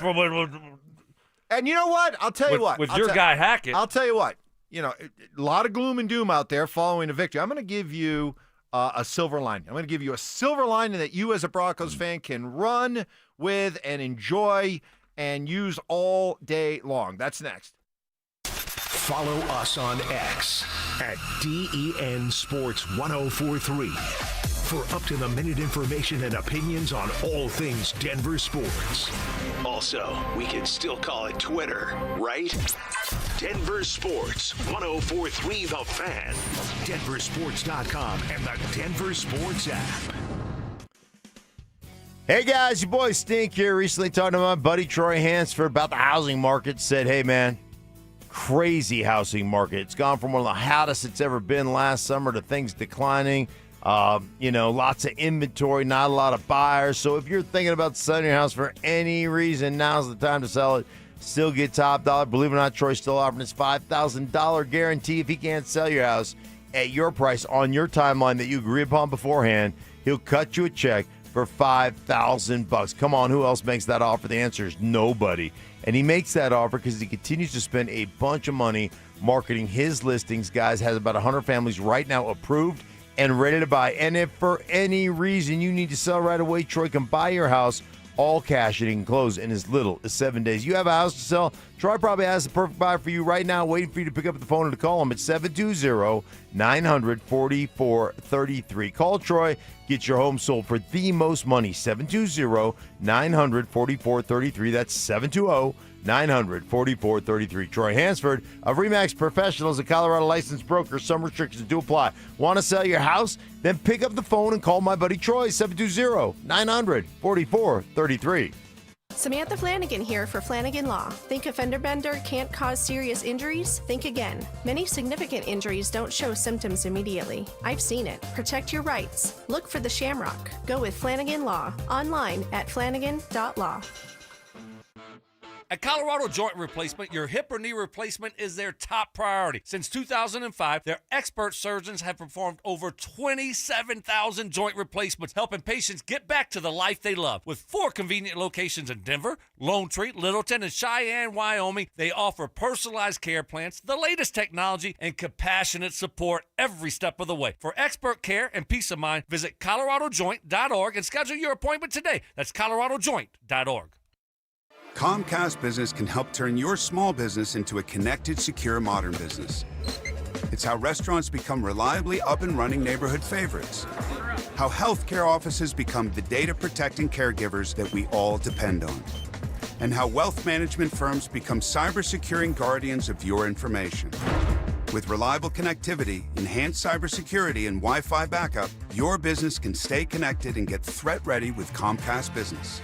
Powering possibilities. Now through November 16th, new Comcast Business customers can get started with 150 megabit internet plus security for $59.99 a month for 12 months with a 2-year agreement. Plus, ask how to get a $500 prepaid card on a qualifying gig package. Call today. Restrictions apply. Requires enrollment in paperless billing and auto pay with bank account. Early termination fee applies. Equipment, taxes, and fees extra. Hey, what's up, guys? It's Zach here for 5280 Exteriors. Big deals on windows and siding. Order in October, finance with them, and pay nothing until November 2027. Be warm for the holidays. Call 5280 Exteriors. Low monthly payments. 5280 Exteriors. The altitude of quality. Macy's Backstage is a whole department inside your Macy's store where you can find the latest looks all for under $30. With new arrivals every day, you never know what you'll find. Find a location at macy'sbackstage.com. Stay up to date on the Broncos and the latest news from around the league with our NFL insider James Palmer, exclusively on Denver Sports 104.3 The Fan. Mondays on The Rundown with Richie Carney, Tuesday afternoons on The Drive, and Friday mornings on Stokley and Evans with Mark Schlereth, all season long. Denver Sports 104.3 The Fan, DenverSports.com, and the Denver Sports app. It's Reaction Monday, powered by Silter-Har Motors. Subtle intimidation. Had to give Ty the look. You did. I was gave wondering. Ty a little bit of a like. I was wondering what you were doing. It was a little quizzical look. Skill debating. You didn't think I was going to flip it on your head like this. See how I you're did coming that? back at me. I Right. like this. You This is regret good. this now. And plenty of pet peeves. Put your phone in your pocket and you never go back and get it. It is a source of so much frustration for Mark. It drives him crazy. It's Stokley and Evans with Mark Schlereth on Denver Sports 104.3 The Fan.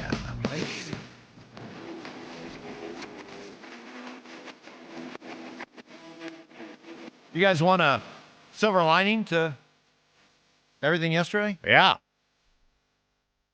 Broncos are winning close games again. They're winning close games. They're ugly. They are not aesthetically pleasing. They maybe lack style points, but after that stretch where they were 1-8 in one-score games, they started winning them. So I got that going. So is that good? That's great. I'm trying. No, here. I mean I don't know. I'm trying like here. I told you, I'm not down. I mean, I'm not. So I mean, I don't need a silver lining. You're a little bit down? No, I'm not. Not even a little bit. No, I mean, the offense needs to be better, right? Yeah. I get that, but I think there was a lot of positives yesterday. The first half of the offense wasn't that bad. We can't forget that, right? 10 10 points is now the bar for that's a really good. No, I'm just saying half. overall. I mean, they could have scored more. I mean, you had a fumble on the first possession and had to kick a field goal and didn't score a touchdown there. But I'm just saying overall, it wasn't. The second half was just horrendous. We didn't have a passing yard in the third quarter. Like no passing yards in the third quarter. That is so bad. But they won, and they're at 4-2. I don't know. I don't need a lot of silver linings, Mike. I don't. I'm good, man. All right, let me ask you this, Stoke, because you went through that Baltimore situation. You guys won a championship. Your offense didn't produce for a while. You mentioned it. You didn't score a touchdown for 4 weeks. You went 3-1. So what advice would you give? Like, did you guys leave your house as an offense? Did you ever, you just left your house to go to work and then you didn't go out to dinner or what? Like, you didn't want to be seen in Baltimore? Like, tell me, walk me through what this offense should do, this week as they come back, not really producing. What did I do back in 2000? No, I was just I was just glad that I was getting a uniform because I was inactive for the first, half to 3/4 of the season. No, hey, we're winning football games. It's all good. Is it safe to say that you were the secret weapon? Like when they activated you, all of a sudden the offense started to.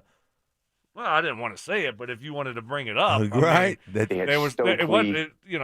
It's not just coincidence that all of a sudden I started getting a uniform, and next thing you know, we got hot and that was your first year in the NFL or second? Second. As a second-year NFL player, did you walk around on absolute eggshells around Ray Lewis and Ed Reed and some of those guys? Well, Ed Siragusa wasn't. Ed came Were later. you terrified of some of those guys? Oh, well, my rookie year I was. Yeah, my rookie year. Very terrified of everyone. Everyone. That doesn't shock me. Everyone. This might be the text of the day right here on the RamosLaw.com text line 303-713-1043. You guys are tripping if you think Sean's going to give up play calling. The day Sean gives up play calling is the day Stink lets a teammate down. Never. That's right. That was good. That's right. Good. Never going to happen. Never going to. It's a great text. By the way, Stoke, have you noticed something today? Does it sound like Mark's kind of coming around to my idea that style points do matter? No. That how you win. No. He's like all day long, he has said, yeah, it's a win and the defense was awesome, but man, I would feel better if the offense didn't look so bad. Is that not the definition of style points? No, it's not. Style points No, right it's there. not, Mike. Oh, You're talking about blowing. When you were talking about style points, you were talking about blowing teams out. You said, I need to see style points in this game. Yes. And what game was that? Tennessee or was that Tennessee? Cincy? Right. And Cincy. Yeah. And I'm like, I don't really just get a win. But that's not what style points is.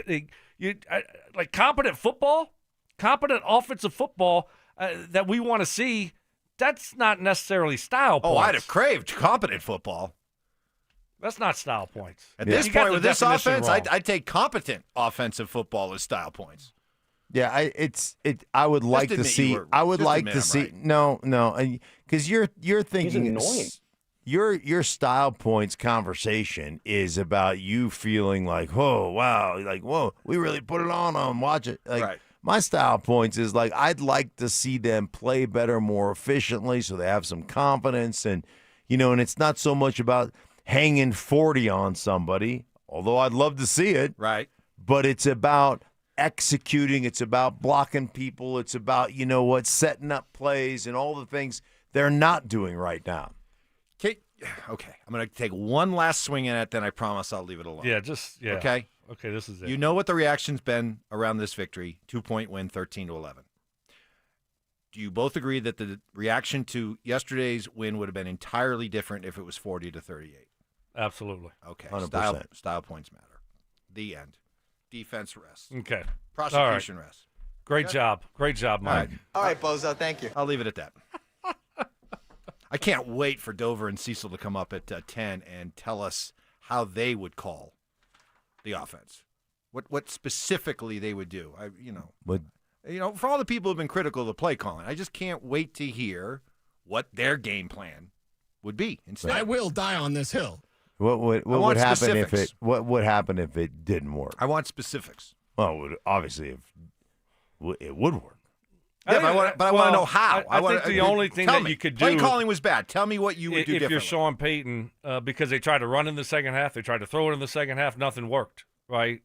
I think the only thing when I'm looking at this offense is, hey, let's just simplify it as much as possible. Right. I mean, I think you got to give someone else a chance at left guard, and then you got to just simplify it as far as personnel groupings just coming in and out. So guys can just try to get in a rhythm, a flow of the offense. Maybe that will help. Does it still look the same as it did at the beginning of the season? I know you were critical of it at the beginning of the season. Does it still seem as well? I'll have to go back and chaotic? I'm not paying attention to the groupings coming in and out when I'm watching the game, and to see how many times they're doing it, and to see if it could be an issue. I can go back and look later this afternoon to see how many times they're going in and out. And sometimes, third down, obviously you're going to have to change personnel groupings. But let's get in a group, whether it be 2 tight or 3 wide, and kind of stay in it and see if guys can get in a rhythm and a flow of the football game. They started doing it with Dobbins, keeping him in there a little bit more after he spoke up and said, hey, I need to get in the flow of a football game here. But that's really the only thing. I don't know, Mark, do you have anything else that could try to help this offense out?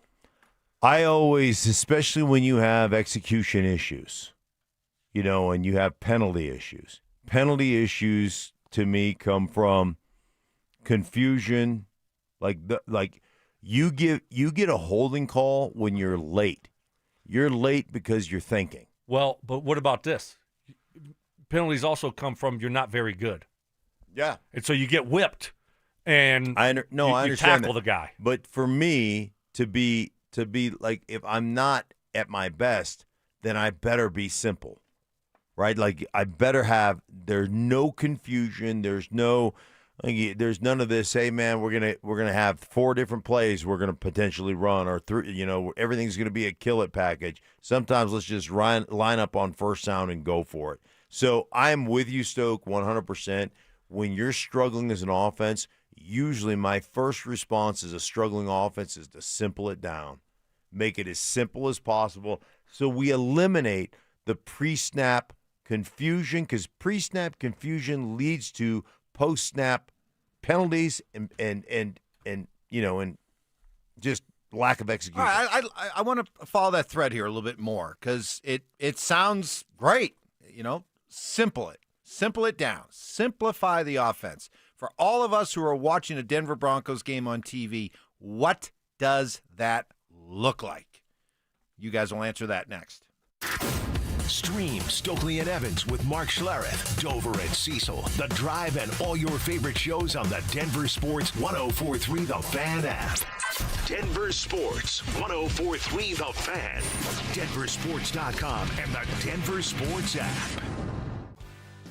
What is happening, fellas? Stoke here from my friends at Rocky Mountain Men's Clinic. Hopefully you had a great weekend. Nice win yesterday. But if you've been dealing with low T, you probably didn't have a great weekend, right? And if you're like a lot of men who have low T, within just a few weeks, if you get treated by my friends over at Rocky Mountain Men's Clinic, you'll feel that energy return. The brain fog will go away. Your sleep will improve, as will your workouts. And your sex drive will be significantly enhanced as well. And fellas, did you know early to your mid-30s, guys, you start losing 2 to 3% of your testosterone production every year. And it happens gradually. And before you know it, you just don't feel like the same man you did in your 20s, but it doesn't have to be that way. Jeff and his team at the Rocky Mountain Men's Clinic can get you taken care of. Start taking your health seriously again. Most men wait a year or longer to get treated. There's no need to wait. Rocky Mountain Men's Clinic served the Front Range of Colorado for nearly a decade, and they have successfully treated tens of thousands of men. They have 5 locations in Colorado to serve you: Fort Collins, North Denver, Central Denver, Castle Rock, new and improved office over there in the Rock and Colorado Springs. Call 720-440-7900. That's 720-440-7900, or you can find them online at RockyMountainMen'sClinic.com.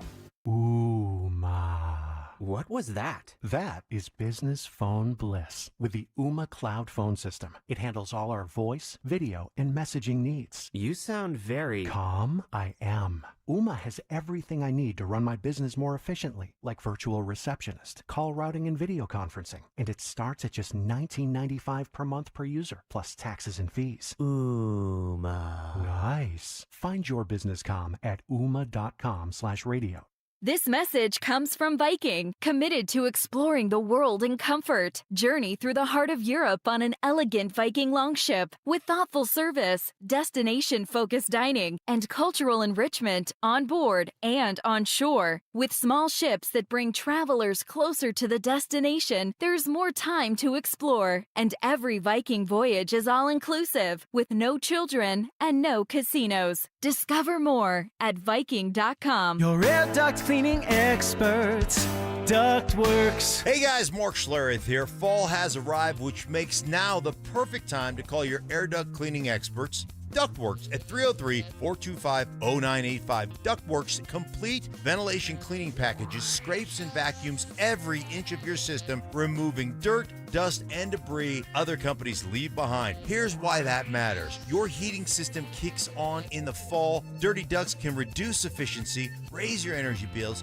push dust into your home's air. A professional cleaning now helps your furnace run better, last longer, and keep your family breathing cleaner air. Don't wait until the first cold snap when everyone else is scrambling. Get ahead of the rush. Call Ductworks today at 303-425-0985 or visit ductworks.com for your free residential and commercial estimate. Your air duct cleaning experts, Ductworks. 303-425-0985. This segment on 104.3 The Fan is brought to you by Roller Auctions. It's Reaction Monday, powered by Silter Har Motors. Job shaving. You played in the NFL, but you were a wide receiver. Embellishments. I mean, sometimes I swear you're just making things up. And amateur zoology. I think polar bears are bigger than grizzlies. Of course. So make them a polar bear. It's Stokley and Evans with Mark Schlereth on Denver Sports 104.3 The Fan. Got Dover and Cecil coming up at 10 o'clock. Bronco Reaction Monday continues with all of you. And when we look at the struggles of this offense, maybe it's not so much the play calling as much as are things too complicated, or is there just too much happening? You know, it was a few weeks ago, I thought it stood out to me where Sean said, when asked specifically about personnel groups, he said, look, my experience, people I respect, people I talk to believe that when you can give a defense a lot of different looks, that ultimately proves to be a big advantage for your offense. And I'm not going to back off that. It was almost like he was saying, look, maybe my offense is only capable of algebra right now, but darn it, they're going to learn calculus if it's the last thing I do. And I wonder, guys, if the offense is just too complex. And to your point, Stink, you said, hey, maybe we're seeing some of these pre-snap mistakes, or we're seeing an offense that is thinking too much rather than just going out and playing. So let me ask you guys both this. For all of us watching a Broncos game on television, like we did yesterday, tell us what a simplified approach on offense would look like. Well, first off, what you said, like personnel groupings and doing all those things, I agree with Sean. Personnel groupings and doing all that stuff makes the defense have to communicate, also undresses the defense. Hey, man, we're going to be in this personnel grouping. What are you going to do? You're going to play as big, you're going to play as small. And so you've got to think about what they're trying to accomplish with this particular personnel grouping, okay? So that's one of the issues that you get into, and it is an advantage for the offense. But when all of a sudden you're getting edged, meaning somebody, like you snap the ball and somebody's already beaten you because you're over there thinking, or you haven't hit, the proper motion or shift, and you're a little bit late, or you're a little bit early, or whatever it is. So sometimes the best thing you can do is just line up, come out without your motions, without, changing personnel groupings every time, and say, man, we're going to have some call it and run it plays in this game plan. This play is good against everything that you line up against, both in the play, in the run, and in the pass, and we're just going to go out there and execute on first down. And give me a chance to come off the ball. Give me a chance to just say, hey, man, I see exactly what you're in. There is no motion. Guys aren't going to be movement because when you motion across a formation, why do you do it? Right? There's a couple of reasons. One, you motion across a formation to try to get the difference between like zone and man to man. The other thing is I motion across a formation like with a tight end, and I change the strength of that formation. What happens to the linebackers? They move with it. So if I'm moving my tight end from, say, right to left, and then I'm running to the right, the linebackers move with it, and all of a sudden I snap the ball. Well, theoretically, I just gained 8 to 10 inches of real estate on that linebacker to cut him off. So I've put an advantage to my offensive line and to my running back, right? That's what we're trying to do. But, again, if everybody's moving and you're not squared away on your steps and you're not all in sync and you don't see it all the same way, now all of a sudden I'm blocking a guy and the linebacker's shooting through and the other guy's like, you're not on the same page. So sometimes it's easier just to line up and say, okay, we know where everybody's going to be and we're just going to run this. Yeah, I think for me, just figuring out what you do good. What are you doing good right now? And let's focus on that. What's our best personnel group? And or when we game plan, what do we think we want to be in? And let's just go with that. Let's just, hey, the first quarter, we're going to predominantly be in 3 wides. We're going to predominantly be in 2 tights. And now it might change in the second half depending on how they're playing you in those certain personnel groupings. But I think you got to find out what you do good and try to be great at it. Because right now they're not doing anything at a great level. So find out what you're doing good and go out there and try to make it great. So I just think that, simplifying things, that could certainly help. And I think the first step is knowing what you're going to be in and giving guys a chance to get comfortable and get in the flow of a football game. So you guys, as offensive guys, think this offense is too complex. And when I say complex, just there's too much happening. There's too much happening. There's too much on the plate of Bo. There's just when you make that many mistakes, my experience from playing is let's just make it simple. I will always be of the mindset that let it be simple and let me just go out there and be aggressive. Because when complexity creates, like complexity in an offense is great until it isn't great. It creates thinking. And if you don't have a bunch of players that can think on the move and see how things shift and see that, all of a sudden we got to do, X as opposed to Y, like that just gets you beat. You got to be a smart team to do all that stuff. Do they have the talent to just line up and just play the other guys straight? Well, they don't have the talent to do it the other way. How has that looked? So I think you have to be flexible. It's a fluid situation if you're Sean Payton and this offensive staff, because this team that you have, it's not the 2006 Saints, 2007 Saints. It's not what it is. So, you know what? Maybe you have to do something a little bit different right now. Maybe it worked the second half of the year last year, but right now it's not working. And you don't want to just change all the time when, something doesn't work for one time or one game, and all of a sudden you're just like changing every time something goes bad for a game. You don't want to do that, but now we're seeing this for 6 games, and it just looks a little bit off. And it's been long enough to where I think you can take a step back and say, all right, well, hey, this group, what we used to do and what we like to do is not working for this group.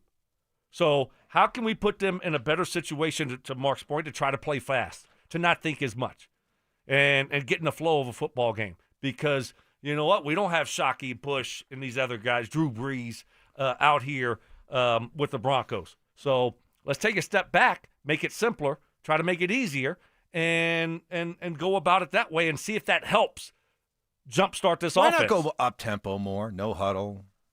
I mean, how many times have we seen an offense that absolutely is struggling, and then they get into a 2-minute drill, right, where it's just to go up tempo. What do you have to do to go up tempo? You tell me. I'm quizzing you right now. What do you have to do to go up tempo? What do you have to do to go up I know. tempo? Mr. Stokley, no.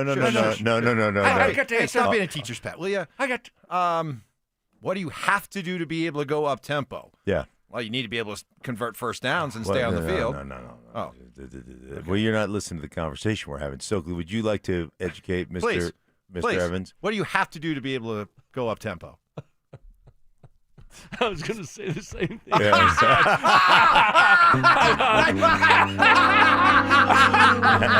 No.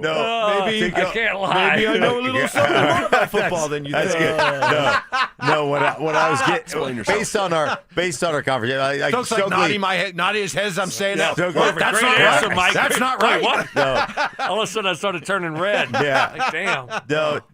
What you have to do to go up tempo is you got to get into one personnel group and you got to stay in it.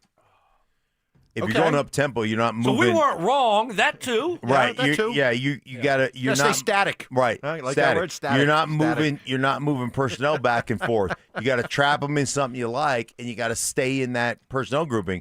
And if that's not what you like to do, right? I like to get 2 tight ends, and I like to get 3 wide receivers, and I like to get 21 personnel with 2 backs and a tight end. Now I want to go to, now I want to go to 21 pony. I got 2 tailbacks in, and so when you're subbing, to your point, when you're subbing, you the can't ref go. goes over there and stops right. them. You can't go up tempo when you're subbing, and if you love to sub, up tempo kind of is not something you want to do as much. You're kind of giving over your offense to. Yeah, you're kind of basically going, okay, and then God forbid you have a lot of success just in one personnel grouping, because then everybody will go, hey, look, I mean, it worked, right? Yeah, I get you.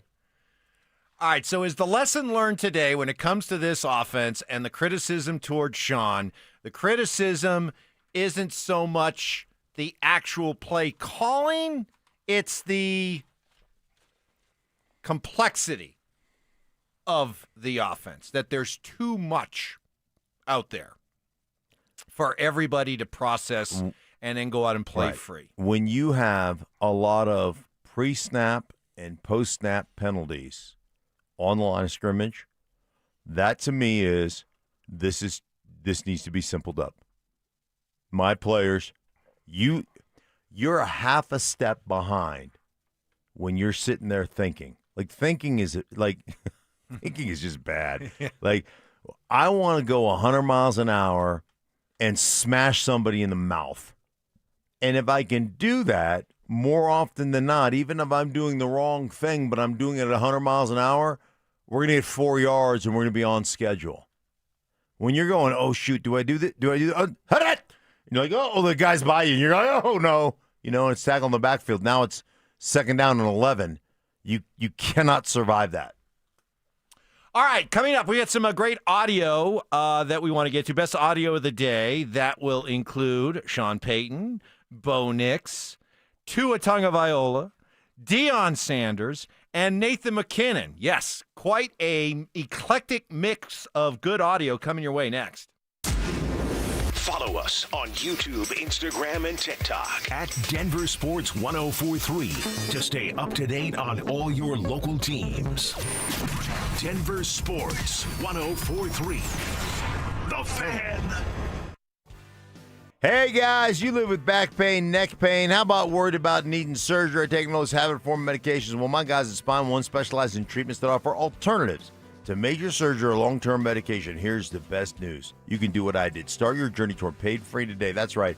They're a phone call away. 303-367-2225. 303-367-BACK. Spine One is a complete medical center for spine care. Hey, they've got the MRIs, the exams, the physical therapy, treatment options, all in one facility. And their board-certified physicians are going to educate you. Here's what's going on. Here's why you're in pain. Here are the pictures to prove it. And here's what we're going to do to get you out of that nagging pain or that debilitating pain. And I suffered with debilitating pain for decades, guys, to the point where I just was like, I can't. I mean, I can't go walking around for 3 hours. I can't, we're going to the zoo. No, I can't. I'm not going to manage that. Oh, I can't play golf. Can't go to the gym. I couldn't sleep through the night. A couple of short visits to my guys at Spine One. I was doing all those things again. Got my life back. They can do it for you as well. Start your journey toward pain-free today. Just give them a call, 303-367-2225, 367-2225, 303-367-BAG, or online at spine1.com. Who wants the lowest rate for life? I do. I do. Everyone does, but it's only U.S. Mortgages. Lock in a low rate today, and if rates fall in the future, we will redo your loan and lower your rate without any lender fees, including the appraisal. There's no limit to the number of times you can do this. Always have the lowest rate for life. Get our 475 5-year fixed rate, 5.89 APR. Call 303-LOW-RATE or online at usmloan.com. All loans subject to approval and change. See website for complete details. License number 392126. You could save thousands of dollars on the products your business uses the most with the Home Depot's new Pro Extra Preferred Pricing. Registering is free and easy. Just have your tax ID or business or contractor's license ready. But don't wait. The current preferred pricing benefit will end on November 15th. Visit your local Pro Desk to register now and unlock the deepest savings on the products you choose. Samantha Flanagan here for Flanagan Law. Think a fender bender can't cause serious injuries? Think again. Many significant injuries don't show symptoms immediately. I've seen it. Protect your rights. Look for the shamrock. Go with Flanagan Law. Online at flanagan.law. Hey, it's Mike Evans. Restore your bald spot, reverse your receding hairline, or add volume to thinning hair with the same simple one-day treatment I receive from Dr. Tanya Pauls of Advanced Hair. Your own natural hair begins regrowing the very next day, and your new hair is guaranteed to grow. Advanced Hair has changed tens of thousands of lives, including mine. For your free consultation, $250 off and 250 free hair grafts, call 720-459-HAIR, advancedhair.com. Football is here, and Fitness Gallery's fall football sale is your playbook for a winning home gym. Save up to 50% off on select premium equipment. Visit any of our 7 stores from Denver to Fort Collins and score big before the sale ends. It's the Great Pumpkin, Colorado. Rock Creek Farms Pumpkin Patch and Corn Maze is one of the oldest in Colorado, with acres of pumpkins to pick, miles of mazes, baked goods, and more. Get your tickets now at rockcreekfarm.com. This segment on 104.3 The Fan's powered by Archwell Health. Primary care for adults age 60 and older. Tune into Stokley and Evans with Mark Schlereth, Wednesdays at 9:15 to hear ESPN NFL analyst Dan Orlovsky break down Bo Nix and the Broncos every week during football season. Denver Sports, 104.3 The Fan, DenverSports.com, and the Denver Sports app. It's Reaction Monday, powered by Silter Har Motors. Self-defense lessons. I tased him. Taser always works. That's right. Southern charm. Look at the boys. With some classic impressions. He put his pitchfork down, he grabbed his sledgehammer, and he said, "Hey, you want some of this?" It's Stokley and Evans with Mark Schlereth on Denver Sports 104.3 The Fan. All right, let's get to some of the best audio of the day, kind of our audio dump from the show. Bo Nix on his evolving relationship, which certainly is a bright spot for this offense, with Evan Ingram. It's really good for our offense, as you can see. I thought today, really in the first half, we tried to get him the ball, and that's what happens when you try to get him the ball. He makes those big plays. That's why we acquired him. That's what we felt confident that he could bring to our team. And then again in the fourth, when we needed it, he was the one that made the catch. But he had the hot hand today. He, I think, carried over from last week. He's playing really good. He feels good. He's out there winning matchups. Just a tough matchup for safeties and linebackers. And I thought that one of the biggest plays of the game was his fourth down that he caught. Ran a great route on man-to-man. And it's just, I think, shows what he could be when we try to target him and get him the football. Stoke, 3 of his first 4 catches were for first downs. I mean, isn't that the definition of a security blanket tight end? Yeah, absolutely. And this is what we were hoping to see from Evan Ingram. What we saw yesterday. Big-time plays on big-time downs, and he delivered. Yeah, that fourth down play, I mean, that was the only touchdown they scored. But it was a great route by him. And I watched Evan Ingram. That was my Telestrator Tuesday last week. And I walked away after watching him the previous week and said, man, this guy still got it.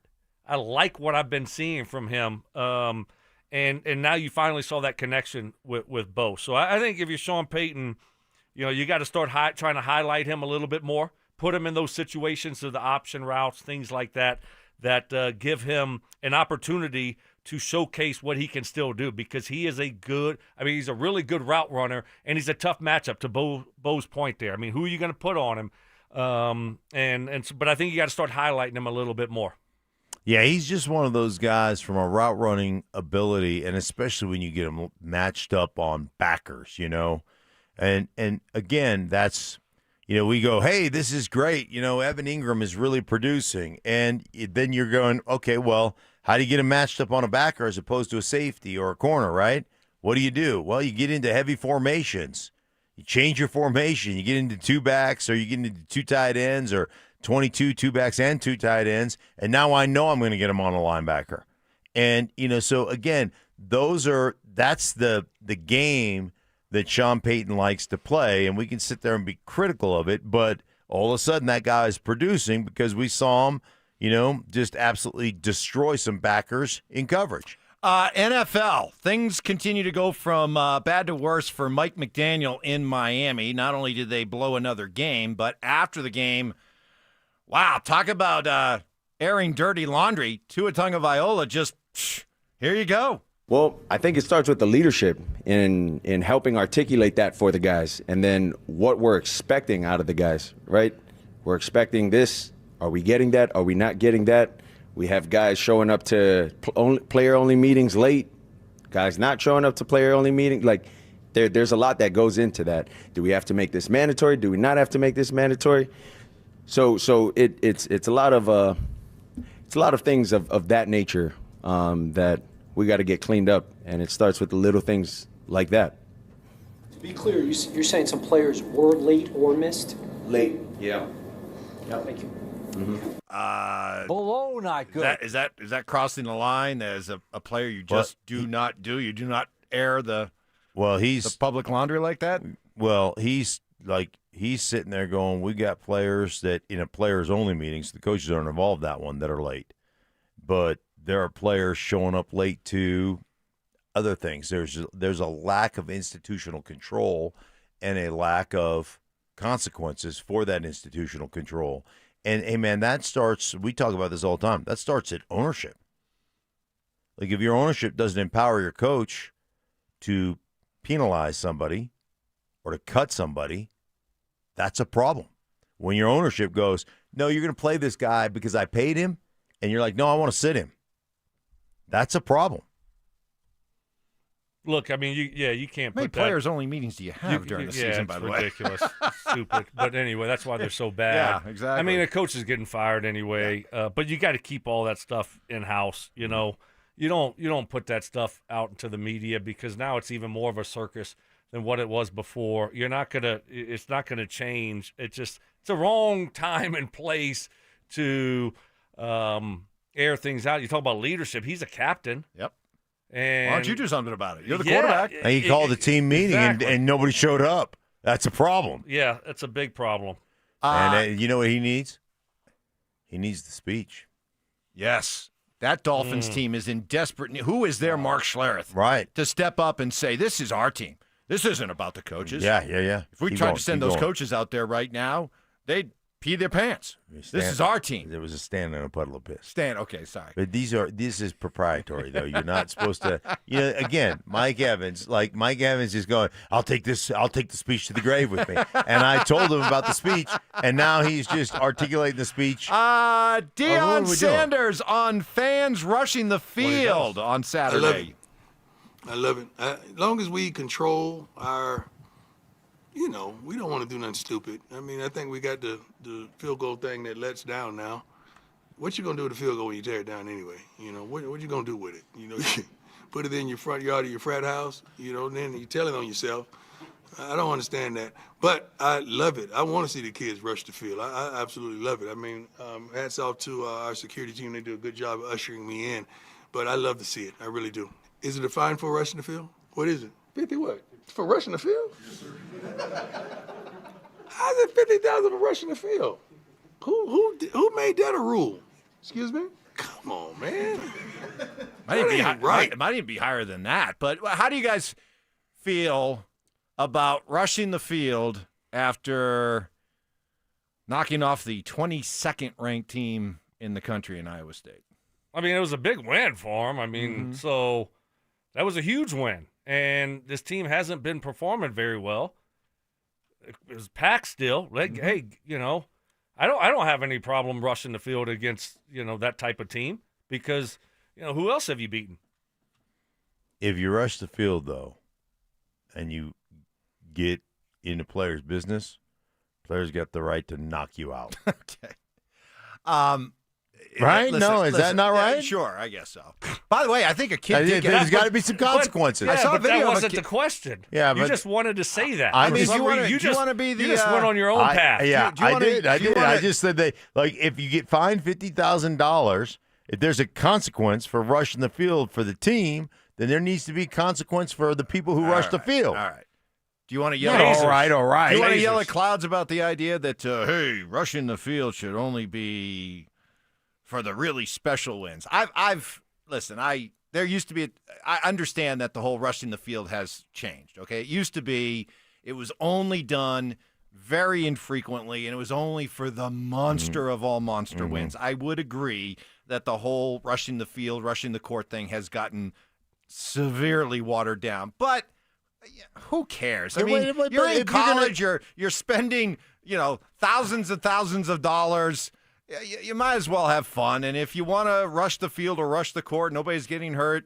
I mean, I don't care. It's not a hill I want to die on. Don't think of it as Then why work. are we finding the team point is just to $50,000? enjoy yourself. Why are we finding the team $50,000 or whatever it is for rushing the You field? got to ask the NCAA that. Or rushing the court. I don't know. So then if you rush the court, there should be consequences. People should get tased. Tased. Yeah, that's we are fans. That's my go-to. You the are a tasing. big fan of tasing. Yeah. Finally, Nathan McKinnon with this message to Avalanche fans, his fans, who are not happy with the Avs' struggling power play for most of the night against the Dallas Stars. I thought it was really good tonight. Really good tonight. A lot of great chances. I know we were getting booed. I guess they don't really know what a good power play looks like. We had a ton of chances, and just nothing was going in, and we finally got one, so I guess they got to boo us more. He played the I play the game and you don't, but that's fine. Go ahead. I like going down that road. like there that? you go, Nate. Yes. You like that, huh? Yeah. All right. Yeah. Yeah. I do too. I love it when Go on hockey, especially hockey fan that always think they know everything and they talk down to us. That's a you great try to do point. that to Nate, and guess what? Yeah. Smacks you around. That's right. Well, next thing you know, Nate's gonna say, "Hey man, our jerseys were too tight," and hockey fans going, "It's a sweater. It's a sweater." Well, speaking of fans who know more than the professionals, Dover and Cecil coming up. Wow. They'll tell you exactly how they would run plays for this Broncos offense. Hey, you're going to call out Sean for the play calling. Tell me exactly what your offense would look like. That's next. Follow us on X at DEN Sports 1043 for up-to-the-minute information and opinions on all things Denver sports. Also, we can still call it Twitter, right? Denver Sports 1043 The Fan, DenverSports.com, and the Denver Sports app.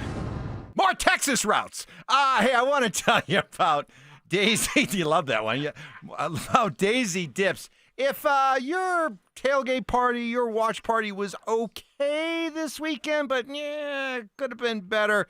Hey, make sure for next weekend you include plenty of Daisy French onion and Daisy ranch dips. They are game changers. It's Daisy. We're talking about a century's worth of greatness here. Delicious as a homemade dip made with real herbs and spices and other ingredients you'd find in your own kitchen. So, never too early to start planning that kick butt party for next weekend. Look for Daisy French onion dip and Daisy ranch dip at a grocery store near you. Hey, Mr. C, it's me. Well, I just picked up the ring. I actually went to Hellsberg. Thanks for that recommendation. Kate's gonna love that hers is from the same jeweler you got Mrs. C's ring from. They were so helpful throughout the whole process. They even knew your family by name, and the ring looks great. Anyways, I just couldn't wait to let you guys know. Call me back and wish me luck. Hellsberg, designed with care and craft since 1915. Shop in store or at hellsberg.com. As days get shorter and roads get busier, fall brings more accidents. If you've been injured, Postman Law is here to help. No fees unless we win. Call Call 844-POSTMAN. Postman delivers. This is attorney advertising. It's the Medicare Advantage annual enrollment period, and Humana knows not everyone has the same needs when picking a Medicare Advantage plan. Now that I'm retired, I want to enjoy the life I've worked hard to build. So I want a plan that covers me when I'm traveling the country. Humana has a plan for that. As a veteran, I want a plan that fills in the gaps my VA coverage doesn't provide, like dental care. Humana has a plan for that. I feel good about my health. I just want care and coverage with predictable costs. No surprises. Humana has a plan for that. With a Humana Medicare Advantage plan, you get coverage and benefits that focus on what matters most to you. Learn more at gethumana.com. Humana, a more human way to healthcare. Humana is a Medicare Advantage HMO and PPO organization with a Medicare contract. Enrollment in any Humana plan depends on contract renewal. Is your energy slipping away, losing your edge? It could be low testosterone. Take action. Synergenics and Low T Center offer a quick, free T-test. Get pharmaceutical-grade testosterone, never compounded, personalized by experts just for you. Most insurance covers it. The best you is waiting at trtmvp.com. You've got your whole life ahead of you, so choose a Medicare plan you can count on.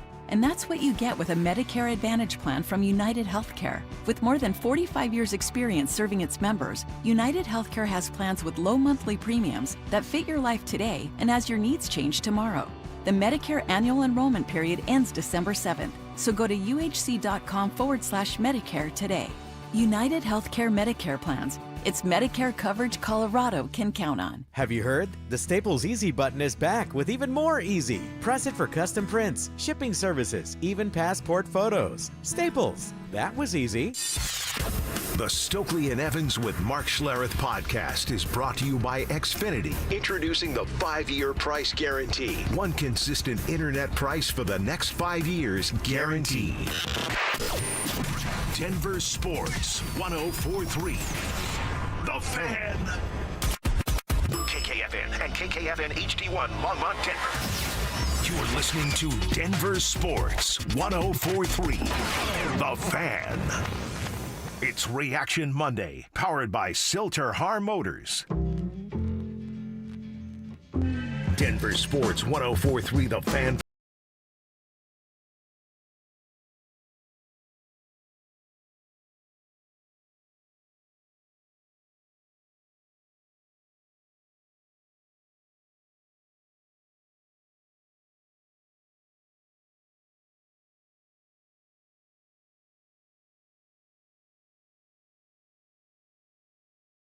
Edition of the program. Dover and Cecil rocking with you 10 to 2. That's what we do every single weekday, and we're grateful for you guys to be here for a reaction, overreaction. I'm sure there'll be a little bit of that going on a Monday as the Broncos try to make their way back from overseas and get ready now for a Giants game. But, man, we got a ton to talk about before we turn the page to the New York Giants. And before we dive too deep into it, let's kick this party off the way we kick them all off, which is Tribe Roll Call. And if you're new to the show, hi, how you doing? Welcome. Thanks for giving us a shot over here. I'm Josh. There's I'm Cecil. Cecil. Hi. Kevin's back there. Drew's normally here, but he's off today.